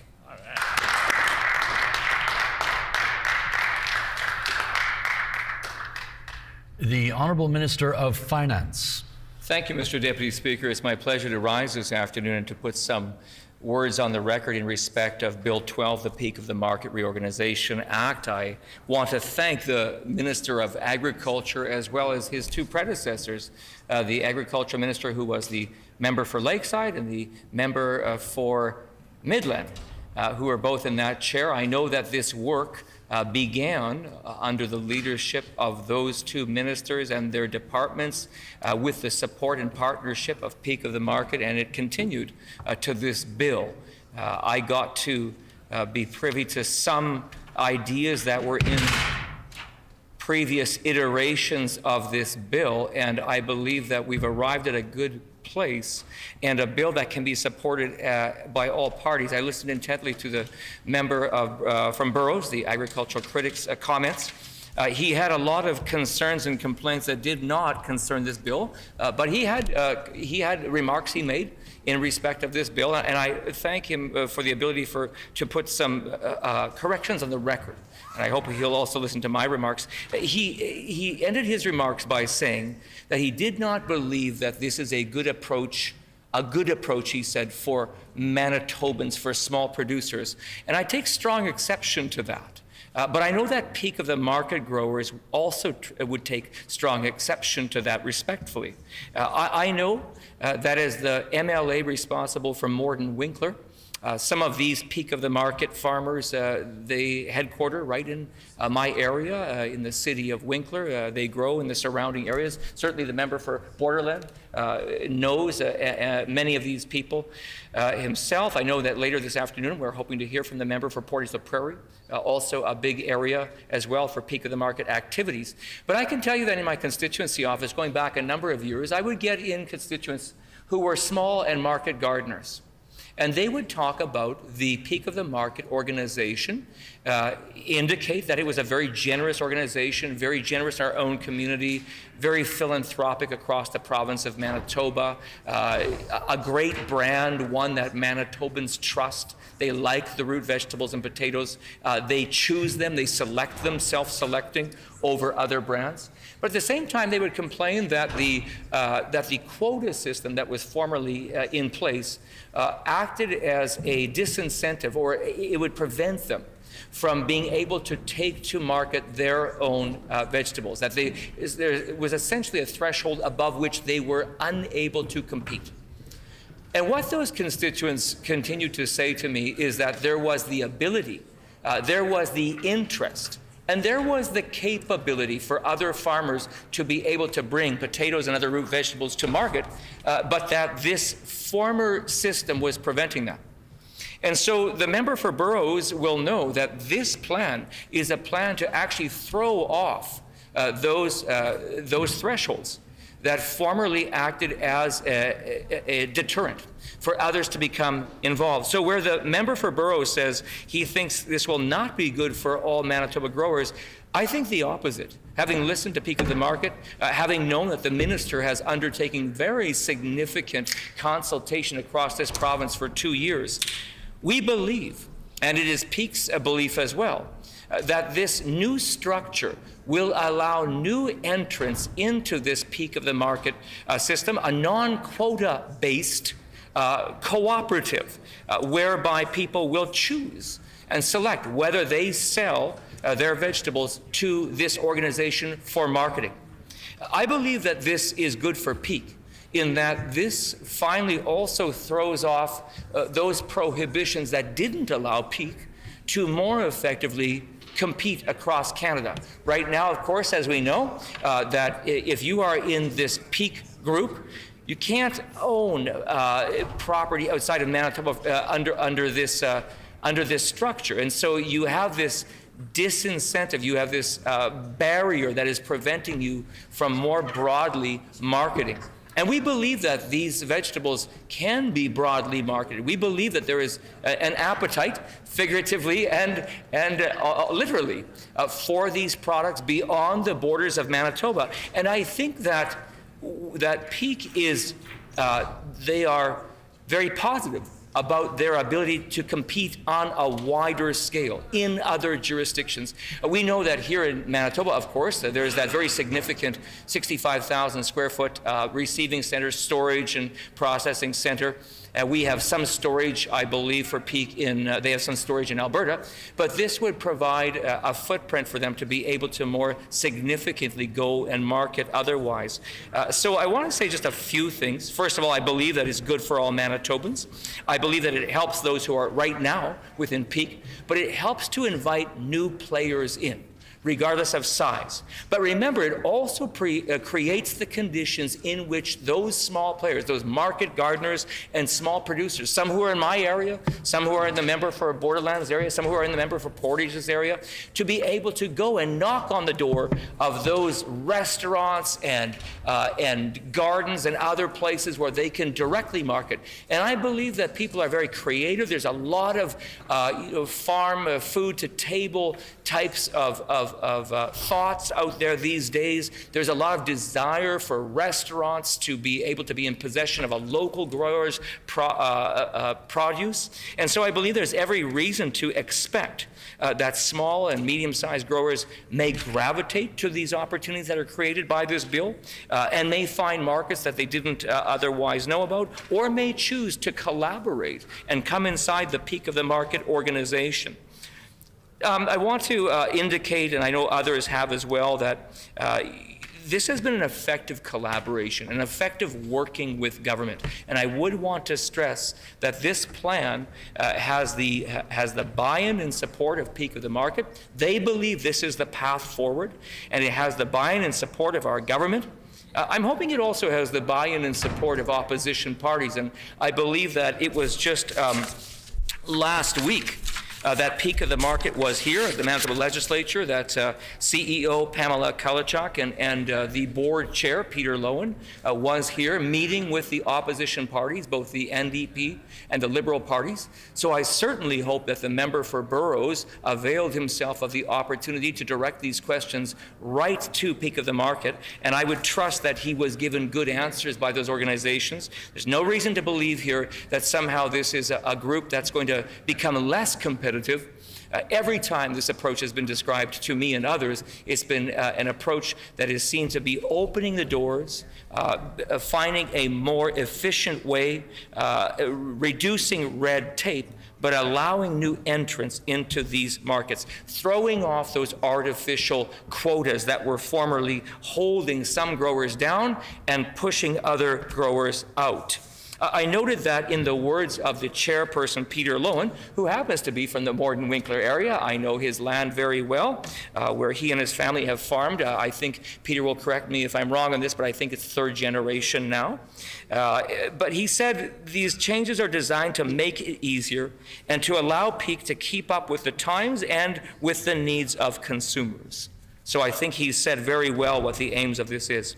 Let's remember as well that as this organization grows, and as these farms grow in their operations, this means they're employing Manitobans. This means that they are adding to our local economy. That means that the province of Manitoba is in receipt of taxation incomes through corporate taxation, individual taxation, the PST, fuel tax, and other taxes. But I would want to stress as well, even though those are excellent investments, and it is exactly farms and other small business that are driving our economy forward, I would also want to flag to this House the incredible philanthropy of groups like Peak of the Market. And for those of you in this chamber who have had the opportunity to join Peak of the Market at their annual winter celebration, they usually have a Christmas banquet. They have a good band in to come and play, and there might not be a lot of dancing because there's a lot of Mennonites, but even so, there's a really good band that plays, and a few of us are brave enough to get up on that dance floor, and there's many non-Mennonites who are in that place as well. And what I wanted to say is this. It's on those evenings that I'm reminded of the incredible reach of the generosity of Peak of the Market. I understand that at this point in time, Peak donates 1.5 million pounds of produce to organizations right around the province of Manitoba. This may mean like a local food bank in the town of Altona. It could mean Siloam Mission. It could mean Winnipeg's the food harvest right here in Winnipeg. Right across the province, this group is donating produce, potatoes, root vegetables, so that people who are in need have something to eat. That's an incredible amount of generosity, and Peak of the Market has been clear. No matter what structural differences take place as a consequence of these changes, should they be passed, they will continue to focus on being generous and giving back to Manitoba. So my last exhortation would be one to all of us as legislators. Sometimes in this House we have legislation that is introduced and it is debated and is sent to committee, and we find a way to find agreement and pass these things by June. In this case, we are up against some other challenges, and one being the start of the growing year. And the member for Burroughs will know well that, even though right now we got all this snow on the ground, with these forecasts, that snow is about to turn into precipitation or into water, hopefully seep into the land and not just flow into the ditches. And we need that water in the land, and then we're going to see a growing season start. It would be incredibly advantageous for this House to be able to pass these provisions into law to support these growers, to support the farm industry, to support farmers and all that they are doing in respect of these changes. So, knowing that Peak has been here to represent their views to government, to the opposition parties, I'm confident that we will be able to work together as parties in this place to be able to pass this afternoon this bill to the committee stage, to have it come back for third reading and royal assent as quickly as possible, because it is needed now. Once again, I just want to end by saying I thank Peak of the Market for their partnership. I thank them for being at the table to help design a better regime to be able to support the production of fine products in our province, vegetables that we are proud of, vegetables that we believe can be marketed even beyond Manitoba's borders, but vegetables here in Manitoba that create jobs, grow the economy, support our local communities. And for those reasons, I and the members of my government will be standing in support of Bill 12.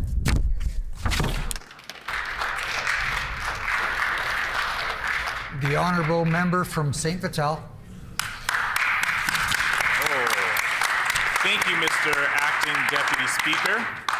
Happy to put some words on the record today in respect of Bill 12, Peak of the Market Reorganization Act. But I want to begin my remarks this afternoon by first noting and speaking with regards to the timing of this bill.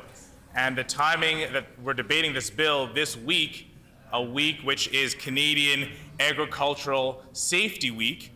And so a week that we know we acknowledge and make awareness of the safety that's needed to farm and to be a producer in our country and in Manitoba.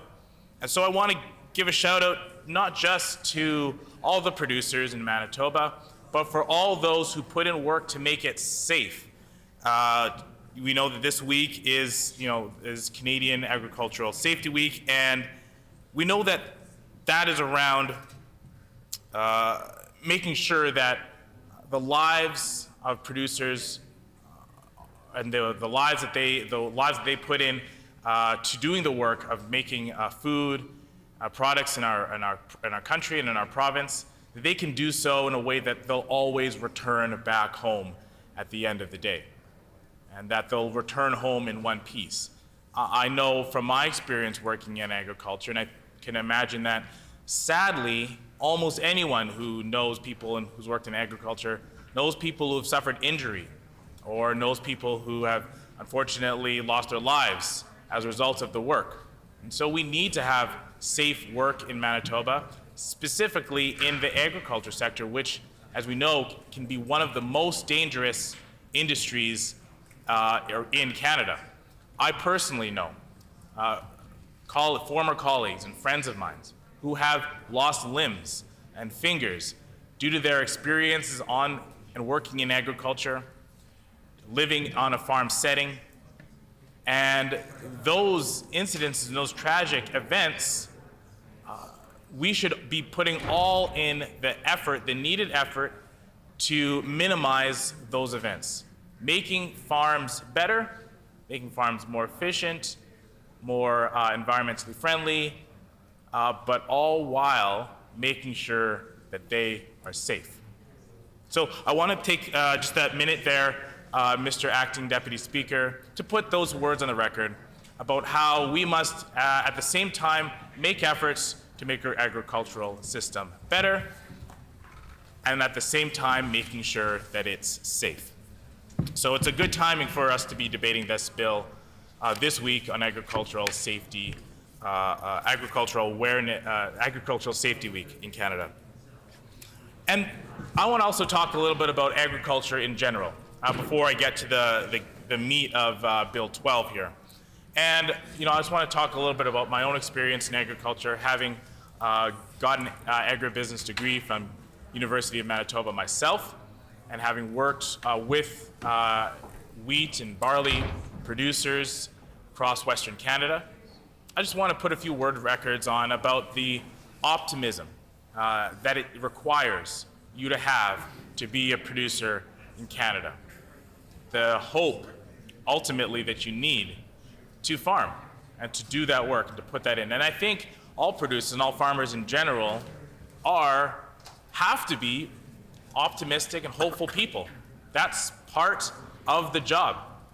If you could imagine that your livelihood, your family's livelihood, starts with you putting some seeds in the ground in the spring, right? You imagine you go through a long winter, especially like a winter that we've had here, and you stake your entire year's salary and income and your family's value on putting some seeds in the ground.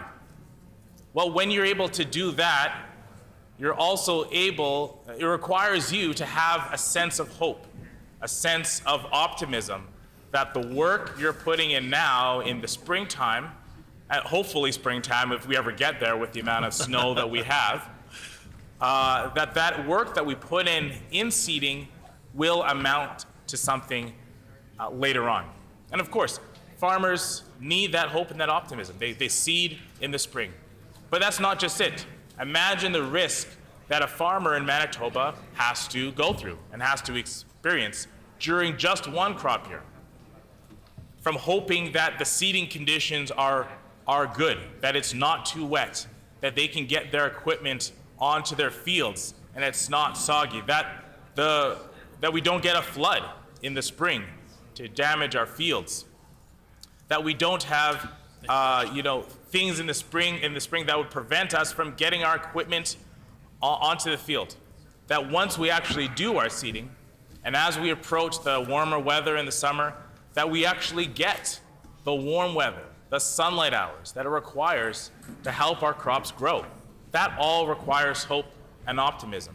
And so I commend any farmer, any producer in our province who makes those efforts to produce food for our sustainment in our province, and puts that, that seed in the ground to one day grow into something that can sustain not only all of us in Manitoba, but that individual farmer as well. And of course, we know the difficulties that farmers experience in our province. And you could only just look to this past summer with the drought that we experienced, weeks without rain, that not only hurt people in my constituency, St. Vital, in our own way, but even more so, producers who are depending on that rainfall for their livelihood and to sustain their operations.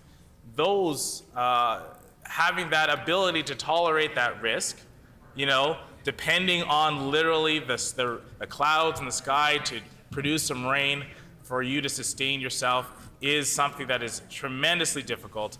And so I commend all producers in our province for being able to take that risk each and every year to help all Manitobans have the food that we need, have the food security that we need, and give us all a better quality of life in Manitoba.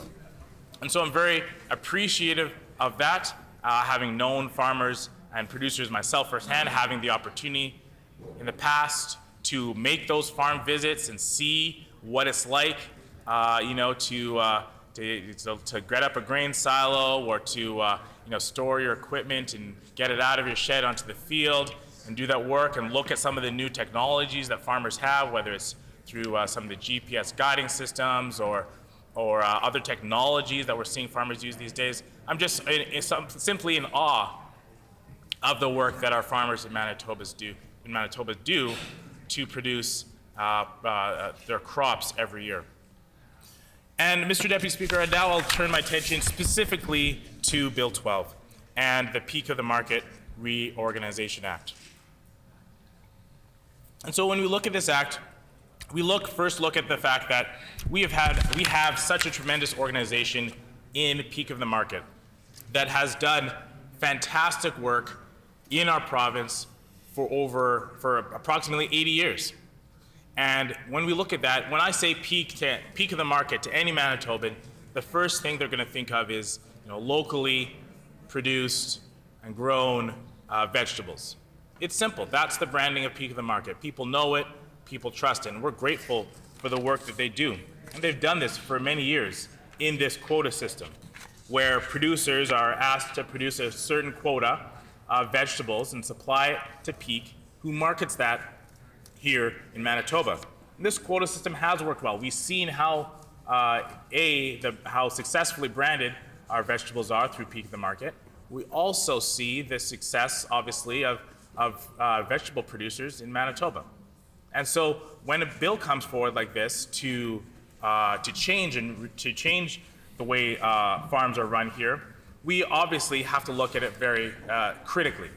Not because we are necessarily uncertain of whether they'll lead to successful outcomes in the future, but because we want to ensure that there are and will continue to be successful vegetable farmers in our province and a successful Peak of the Market moving forward in the long term. And so we, again, are looking at the ways to strengthen this bill and to ensure that farmers, young and old, large and small, have opportunities to be in the market, to find success in the market, and to ensure that we are looking at the best ways to grow, sell, and enjoy Manitoban vegetables. And I know for myself, enjoy vegetables and to try to feed my kids as much as I can. You know, every once in a while I indulge a French fry or something. I think the member from Transcona can probably recommend me a spot. Member from Flin Flon, perhaps as well. But I think no, he can't. He's not able to. I can. But I think what we're getting at is that we want to ensure that we have Manitoban grown vegetables in the long term here. And that any changes we make to Peak of the Market, to vegetable production in the system is going to be looked at through a long-term lens. And that's what we want to ensure on this side of the House. Now we look at the specific changes that this bill is going to bring. And you know, this bill calls for some changes. Yes, that's right. So it calls for some changes here. Currently with this system, we say that we hear that with the quota system being removed, that it'll open the door, specifically looking at smaller farmers, the ones that are under the quota system. It will allow them to produce more than they have previously been allowed under the quota system. And I think that gives them an advantage. It gives them an advantage to perhaps branch out and maybe supply, instead of supplying 1 or 2 farmers markets with their acreage, now supply maybe 3 or 4 farmers markets, expand their options for those small farmers who are maybe are selling only to farmers markets, are selling only to individual restaurants or locally sold, on the side of the road or on different single events. These small farmers might have the option to sell a little bit more into more opportunities. And so as we look at these options for small farmers, we see that this bill may allow them to have more opportunities.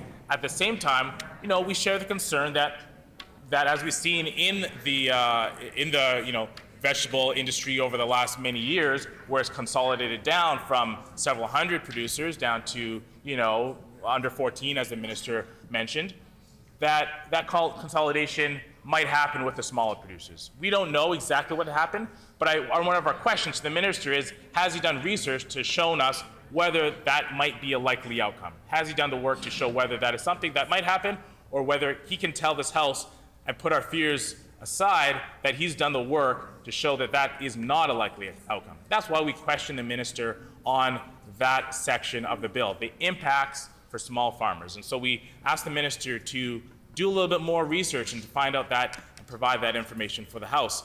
He wasn't able to do that in question period. We also want to know that, what the implications of this bill look like down the line, and what they look like down the line for peak of the market itself. We want to ensure that peak of the market stays in Manitoba, remains a crown jewel, a gem of Manitoba that Manitobans can trust, the benefits that peak of the market are providing for us. And we want to do that not just in the short term, but in the long term as well. And so that's why we asked the minister if he's considered possibilities of what this means to peak of the market long term. Are there worries about further competition to peak of the market? Are there concerns around any private interests taking over peak of the market, or outside of the province interests taking over the market? And so these are the questions that we have for the minister. Again, not because we think these are necessarily things that are directly spelled out in Bill 12, but they're often and sometimes can be down the stream impacts of this type of legislation. And we've seen this type of legislation in other jurisdictions or perhaps in other industries where things generally get deregulated, or there are quota systems that are removed, or other supply management type things, wheat board monopolies, these type of things get removed, and it has impacts. But to be fair to the House, Mr. Assistant Deputy Speaker, all those implications should be discussed, should be researched, should be discussed in this House, so we can all talk about it, debate it fairly and openly, so that it can be done above board, consultation can happen properly, and that all Manitobans know exactly what they're going to get when we're looking at Bill 12. So, Mr. Acting Deputy Speaker, I want to just move on to talk a little bit about, and as I've talked about Bill 12, I think there are many benefits to changing the system. As the minister mentioned, in the past, there were several hundred producers in the the vegetable producing sector. Now it's down to 10, a dozen, less than 14. That consolidation has already happened, and we know that approximately 10 or so producers are producing approximately 90% of those vegetables, those potatoes in Manitoba. That has a real impact. That is a significant amount of vegetables that are produced in Manitoba by such a small number of producers. And so, while we applaud these producers for the very hard work that they're doing, and we know that Their work is valued, incredibly valuable for our province, not just for the enjoyment of our province, but a huge economic boost for our province.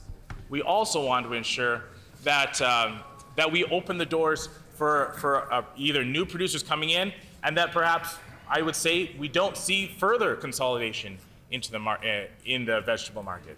You know, there are efficiencies to be gained in every industry all the time, but, you know, as we get down to even less than 10, you know, there are concerns about whether is that a healthy state for any market to have such few people producing such a large amount of vegetables for our province. And so we just want to make sure that our market stays healthy for all Manitobans to enjoy in the short term and in the long term.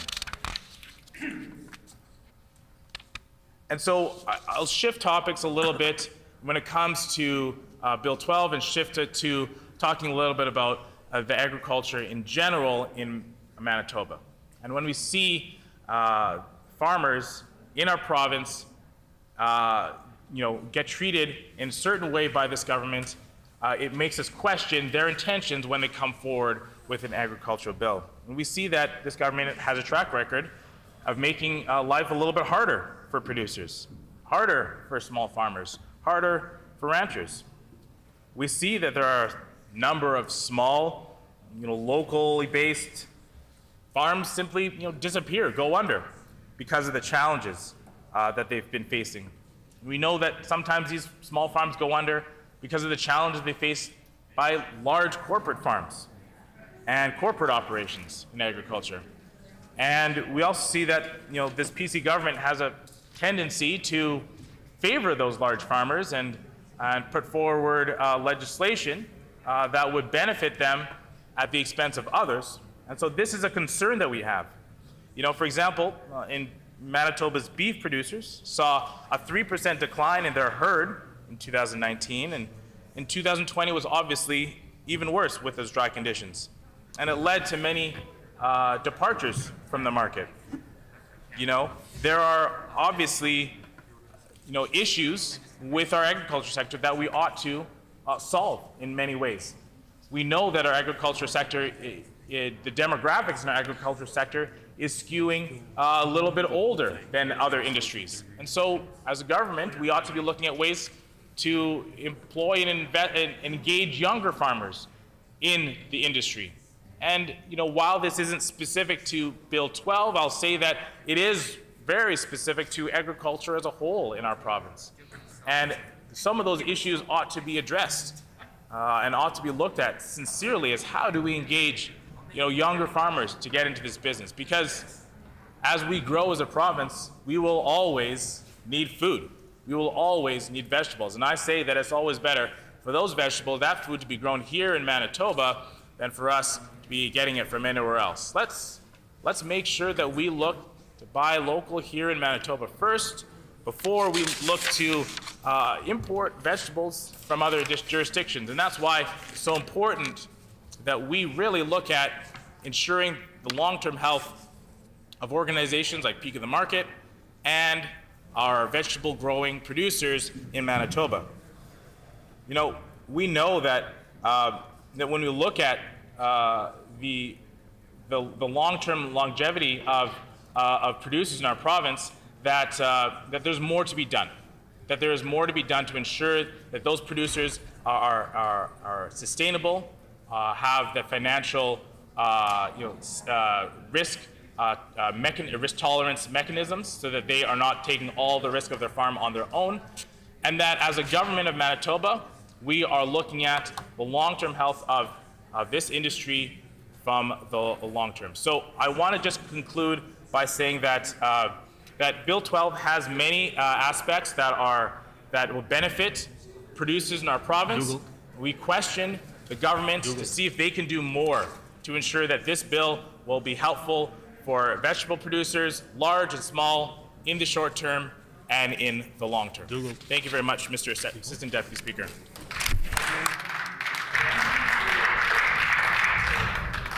The honourable member from Portage la Prairie.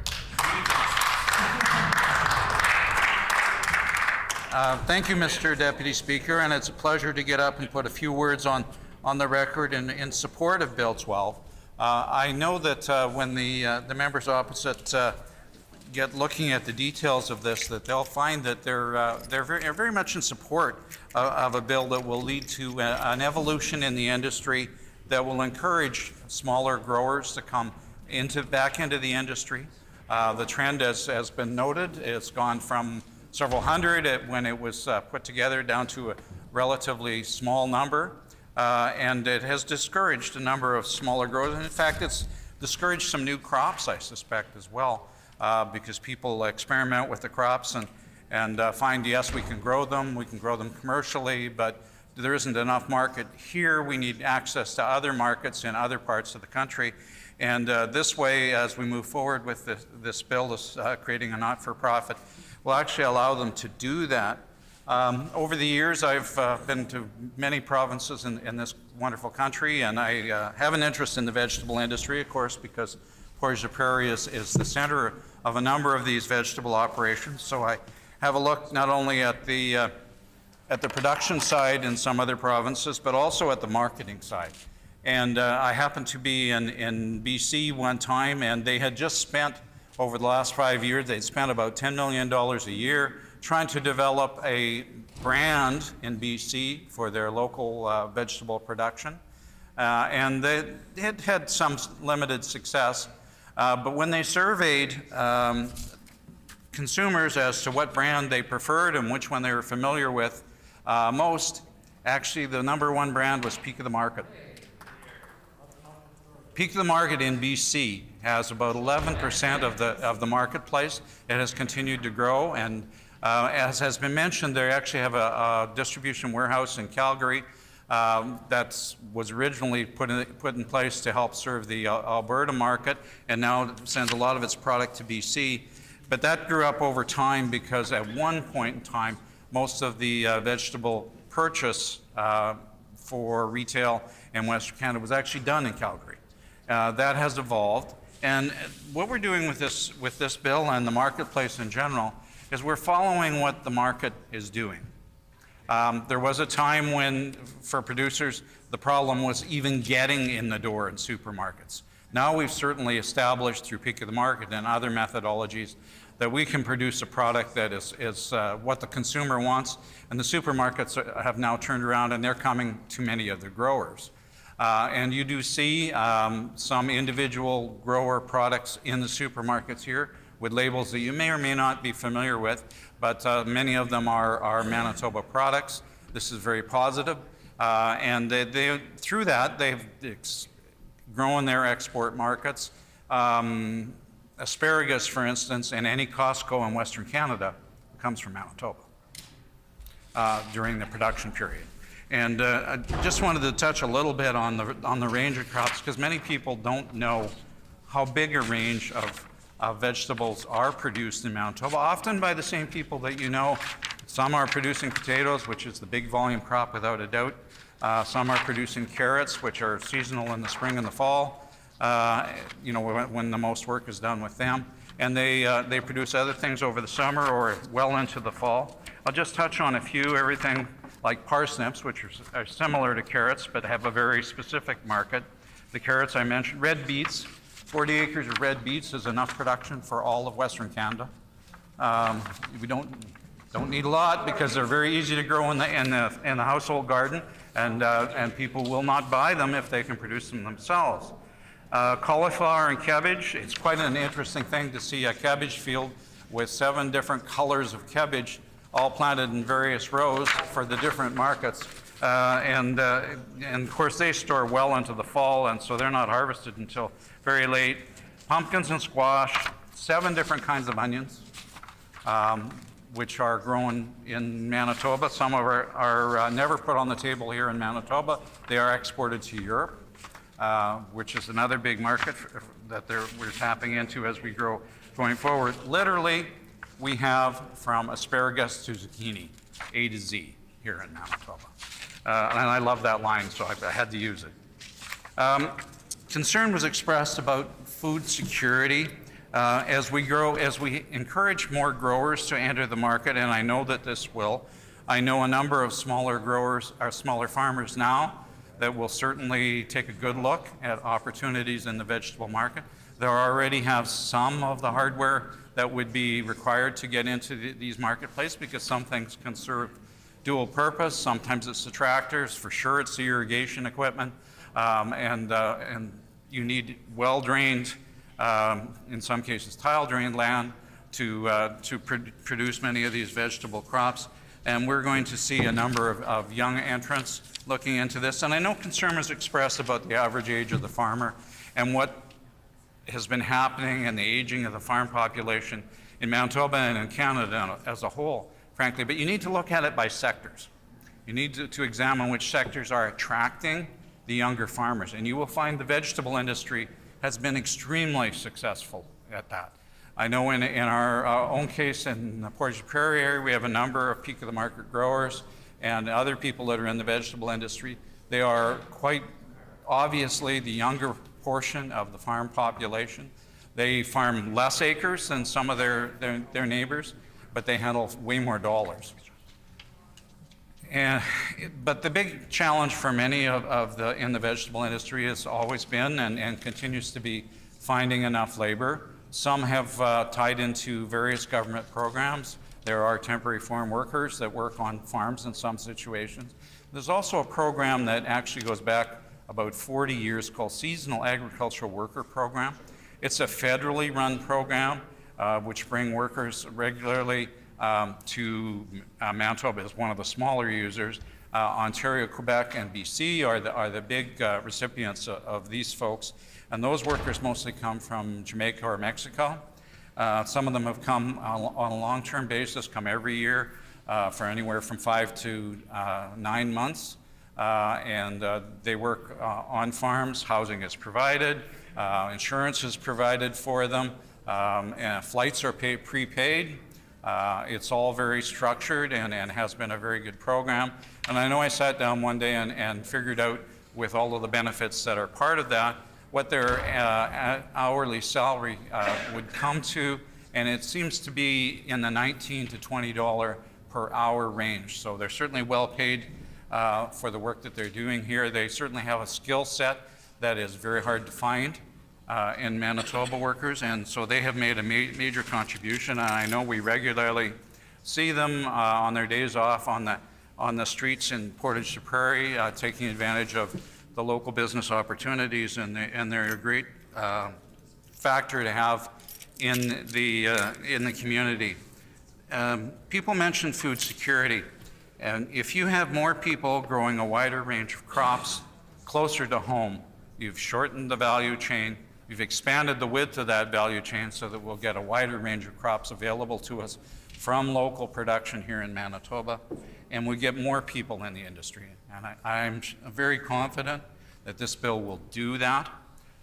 It will encourage people that are already doing some form of agriculture to add this type of production to their value chain, to their operation, to diversify, create better opportunities. I know many of them have been using the market garden system right now, but of course it's very limited and very time consuming to do your own marketing at the market gardens, and getting some access to the supermarkets, which are now expressing a lot of interest in local production. I would call it maturity of the retail marketplace.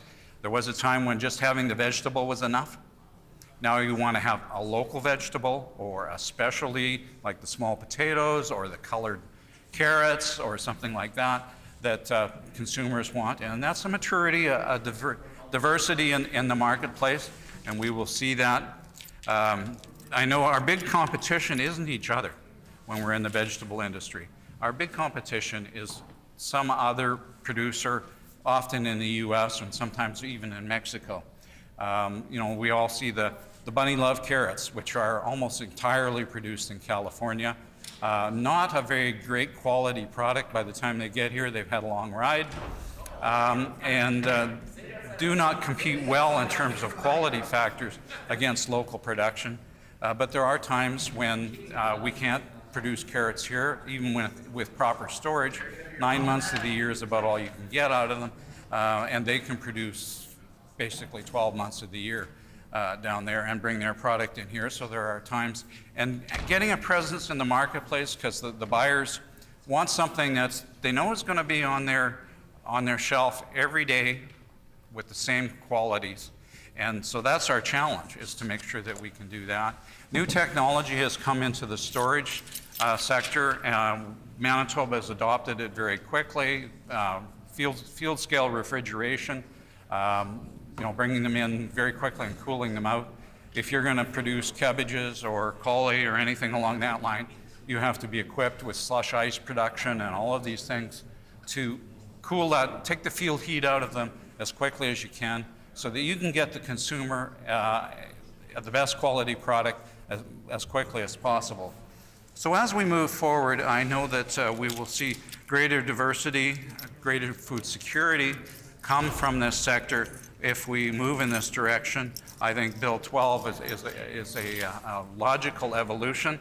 The philanthropy of Peak of the Market was also mentioned, and I do want to touch on the great things that they have done. They are regular suppliers of food banks all across this province.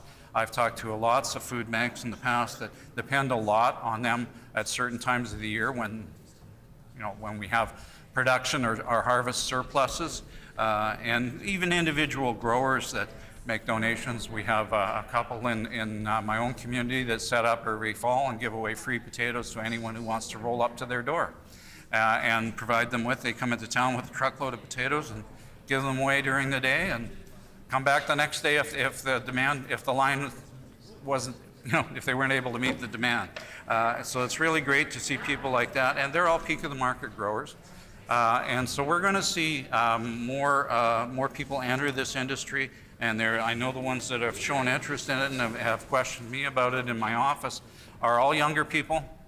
I think this is a sector where we can actually see a renewal come into the industry, get younger folks in there with more open in their skill set and more interest in doing those things. So I would encourage all members in this House to support Bill 12. I think it's the right bill at the right time, and we will see positive impacts from this moving forward. Thank you very much, Mr. Assistant Secretary. The honourable member from River Heights. Question yourself, sir.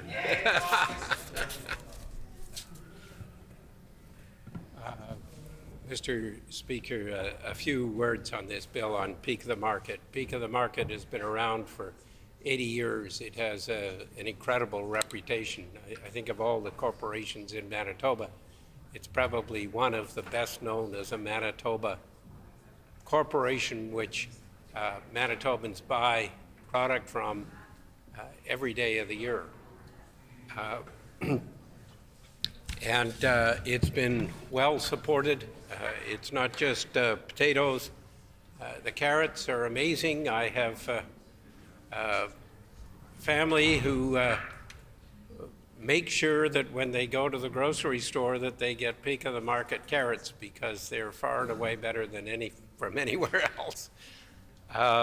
But squash, pumpkins, beets, asparagus, parsnip, all really good products which do very well here in Manitoba and are sold in many other places, not only across Canada, but in the United States. Peak of the Market has an amazing track record and a phenomenal reputation for contributing to charitable causes in Manitoba. Annually and regularly, they contribute produce to Manitoba Harvest.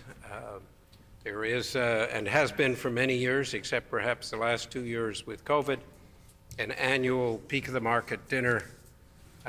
Larry McIntosh, when he was the CEO, came with his carrot microphone and mini quiz on questions of minutiae of vegetable production and sales in Manitoba. I've been to many, many of the dinners, and one of the special characteristics is that every bit of food on the table comes from Manitoba.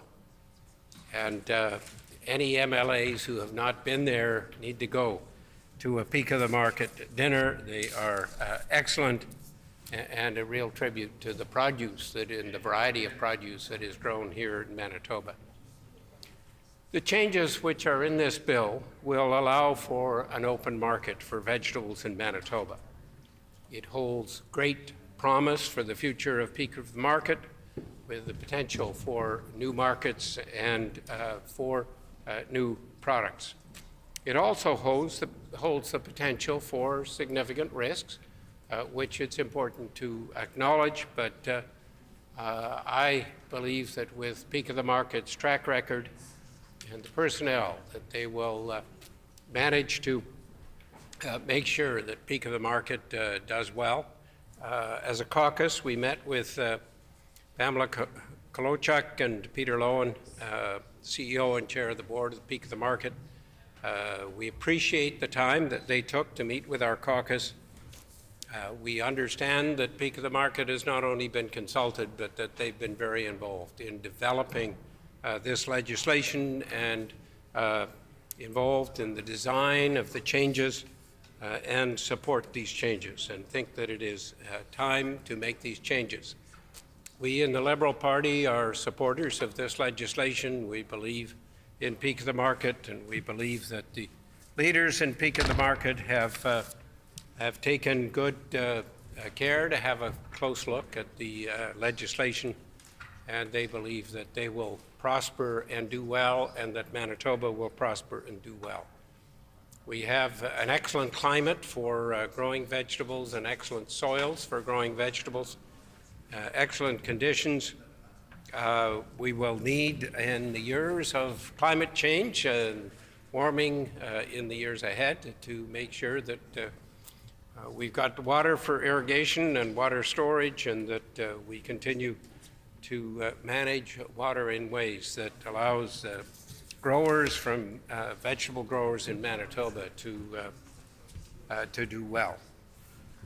We also anticipate that these changes will not only benefit the existing growers, Peak of the Market, who have signed on to this, that they will also benefit small and large vegetable producers, new as well as old, and that vegetables, of course, are seen as increasingly important, both for improvements in health as well as to decrease the overall production of greenhouse gases when meat is substituted for vegetables and vegetables are consumed to a greater extent.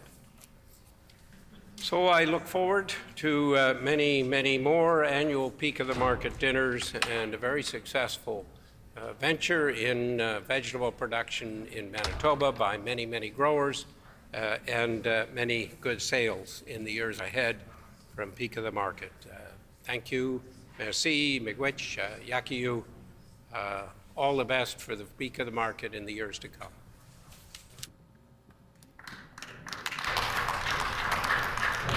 The honourable member from Kiiwetinoong. Thank you, Mr. Deputy Speaker. Thank you for the opportunity to put a few words on the record in regards to Bill 12, the Peak of the Market Reorganization Act. First, before I begin, I guess I would like to say a couple different things about my memory, or one of my fondest and my more hurtful memory, I would say, about farming. Being from a northern central community with very limited farming activity in the area, when I was a young boy, I remember coming down to go to a local farm in the Stead area, Stead, Manitoba, and going to a farm to go and purchase actually potatoes with my parents. And we walked into a farmhouse, and the farmer and his wife met us at the door. They invited us inside. So I went inside, and I was just a young boy. I'm not going to age myself and say how old I was at the time, but I was young enough to recognize and acknowledge what was going on. And we went inside, and my dad was talking talking business with the farmer about how much potatoes were going to cost, how much he wanted to get, whether or not we were going to come back at some point in time. And I remember seeing the food that was available and that they were eating. And it was simply just potatoes and ketchup. And that was all they had. They grew that, so that is what they had. They didn't have other vegetables because that's not what they grew on their farm.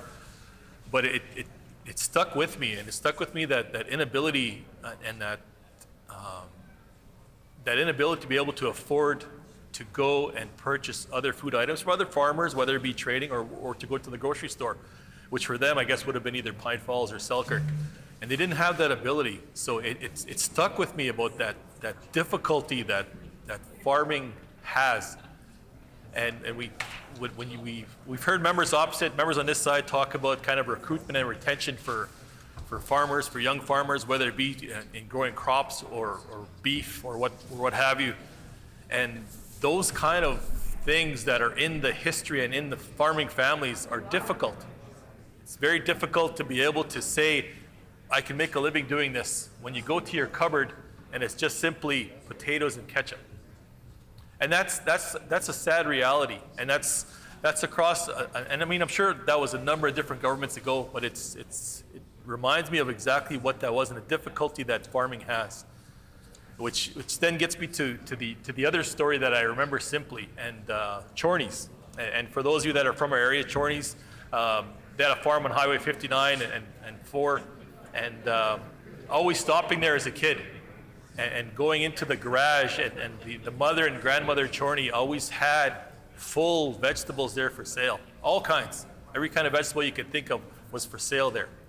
And she was well into her 70s and 80s when she was still the storekeeper, the farmer. So I remember that, and I remember being able to say, and I'm sure that farm has now been passed down to other families. So my problem with some of these issues is. Yeah, just tell the members of the House, the level of conversation is getting up, and we're right in the middle of debate of a very important bill. So please have respect for the Speaker. Honourable member from Kuwait. Thank you, Mr. Deputy Speaker. And it just kind of brought to my mind the difficulty that farming has, and more importantly, the difficulty that small farm has and small producers have. So when I see any kind of restructuring and where somebody else is going to come in and say, I know what's best for you. This is going to help you. Trust us, this is going to help. When it talks about a small producer, I kind of relate that to for my area for fishing and the Freshwater Fish Marketing Corporation, which again, it was supposed to be meant to help the little guy, help the producer, help the small individual independent producer to bring their product to market and to get them a better price and to be able to say, now we have a stronger, a bigger, a louder, unified voice. But I see a lot of comparisons in this where that structure is not working. That structure doesn't seem to be helping. For example, quotas that are unrealistic, quotas that are now meant to drive you out of business, consolidation, that this bigger voice that's going to come and say, we're going to speak for you. And in this case, with Bill 12, the farmers will now have a bigger voice. Well, that may be true in the beginning. It's also a selling tactic to be able to say, this is what we're going to do to make your life better. But in reality, is that voice truly going to be there? Is that voice now going to say and going to approach an individual producer and say, we're going to give you a voice on this now corporate board? And that's fine. I'd love it. And maybe that's a sales pitch that would work to say, we have this, you now have a voice on a corporate board, and be able to say you have it there. But then again, your voice is now 1 of 1,000. So is your voice as strong as it should be? Is your voice as strong as it could be? And that's a real dilemma, and that's a real concern to be able to say now the small producer and the small farmer in this case will not have his or her voice heard anymore. His or her voice will now be drowned out by corporation. So we've heard many times over the course of years and years and multi-generations of farmers to say that, you know what, you're important, you matter. Let's truly make that, let's have that voice and give our farmers that voice in a strong, unified way, not just here, not just on paper. Because you've also had those farmers, and I'm sure every member opposite, every member on this side of the chamber has heard those voices loud and clear, to be able to say, we want our voice heard. And when you have that, that could be one of the strongest recruitment and retention factors there is, to say you matter, your voice matters, what you produce matters, the work you put in matters.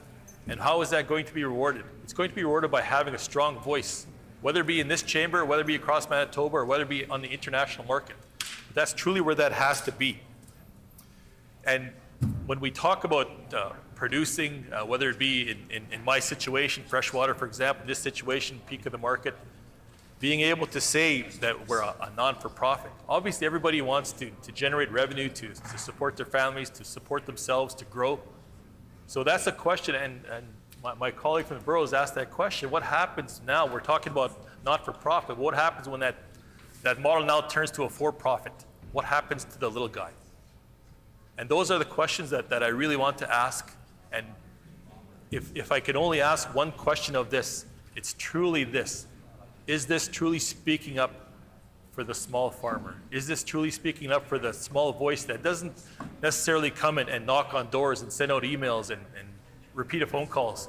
Does this work for the farmer that's just simply at home, working, producing, trying to make a living? That is the one question I would have. And with that, Mr. Deputy Speaker, I would conclude my comments. And, oh, sorry. Maybe perhaps there is something that's kind of slipping my mind. It's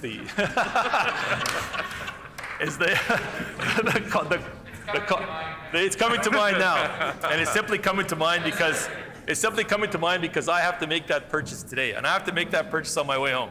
Is the cost.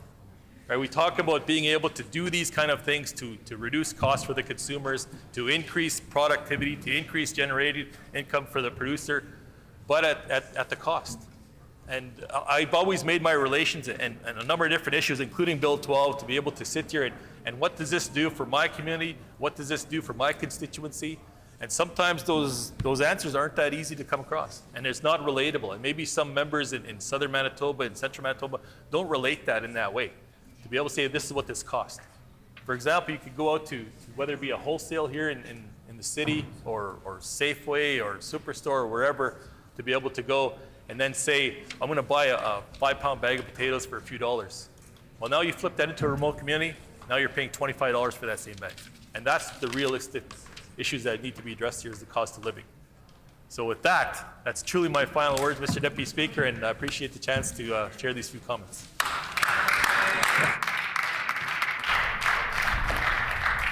Are there any other speakers? Is the House ready for the question?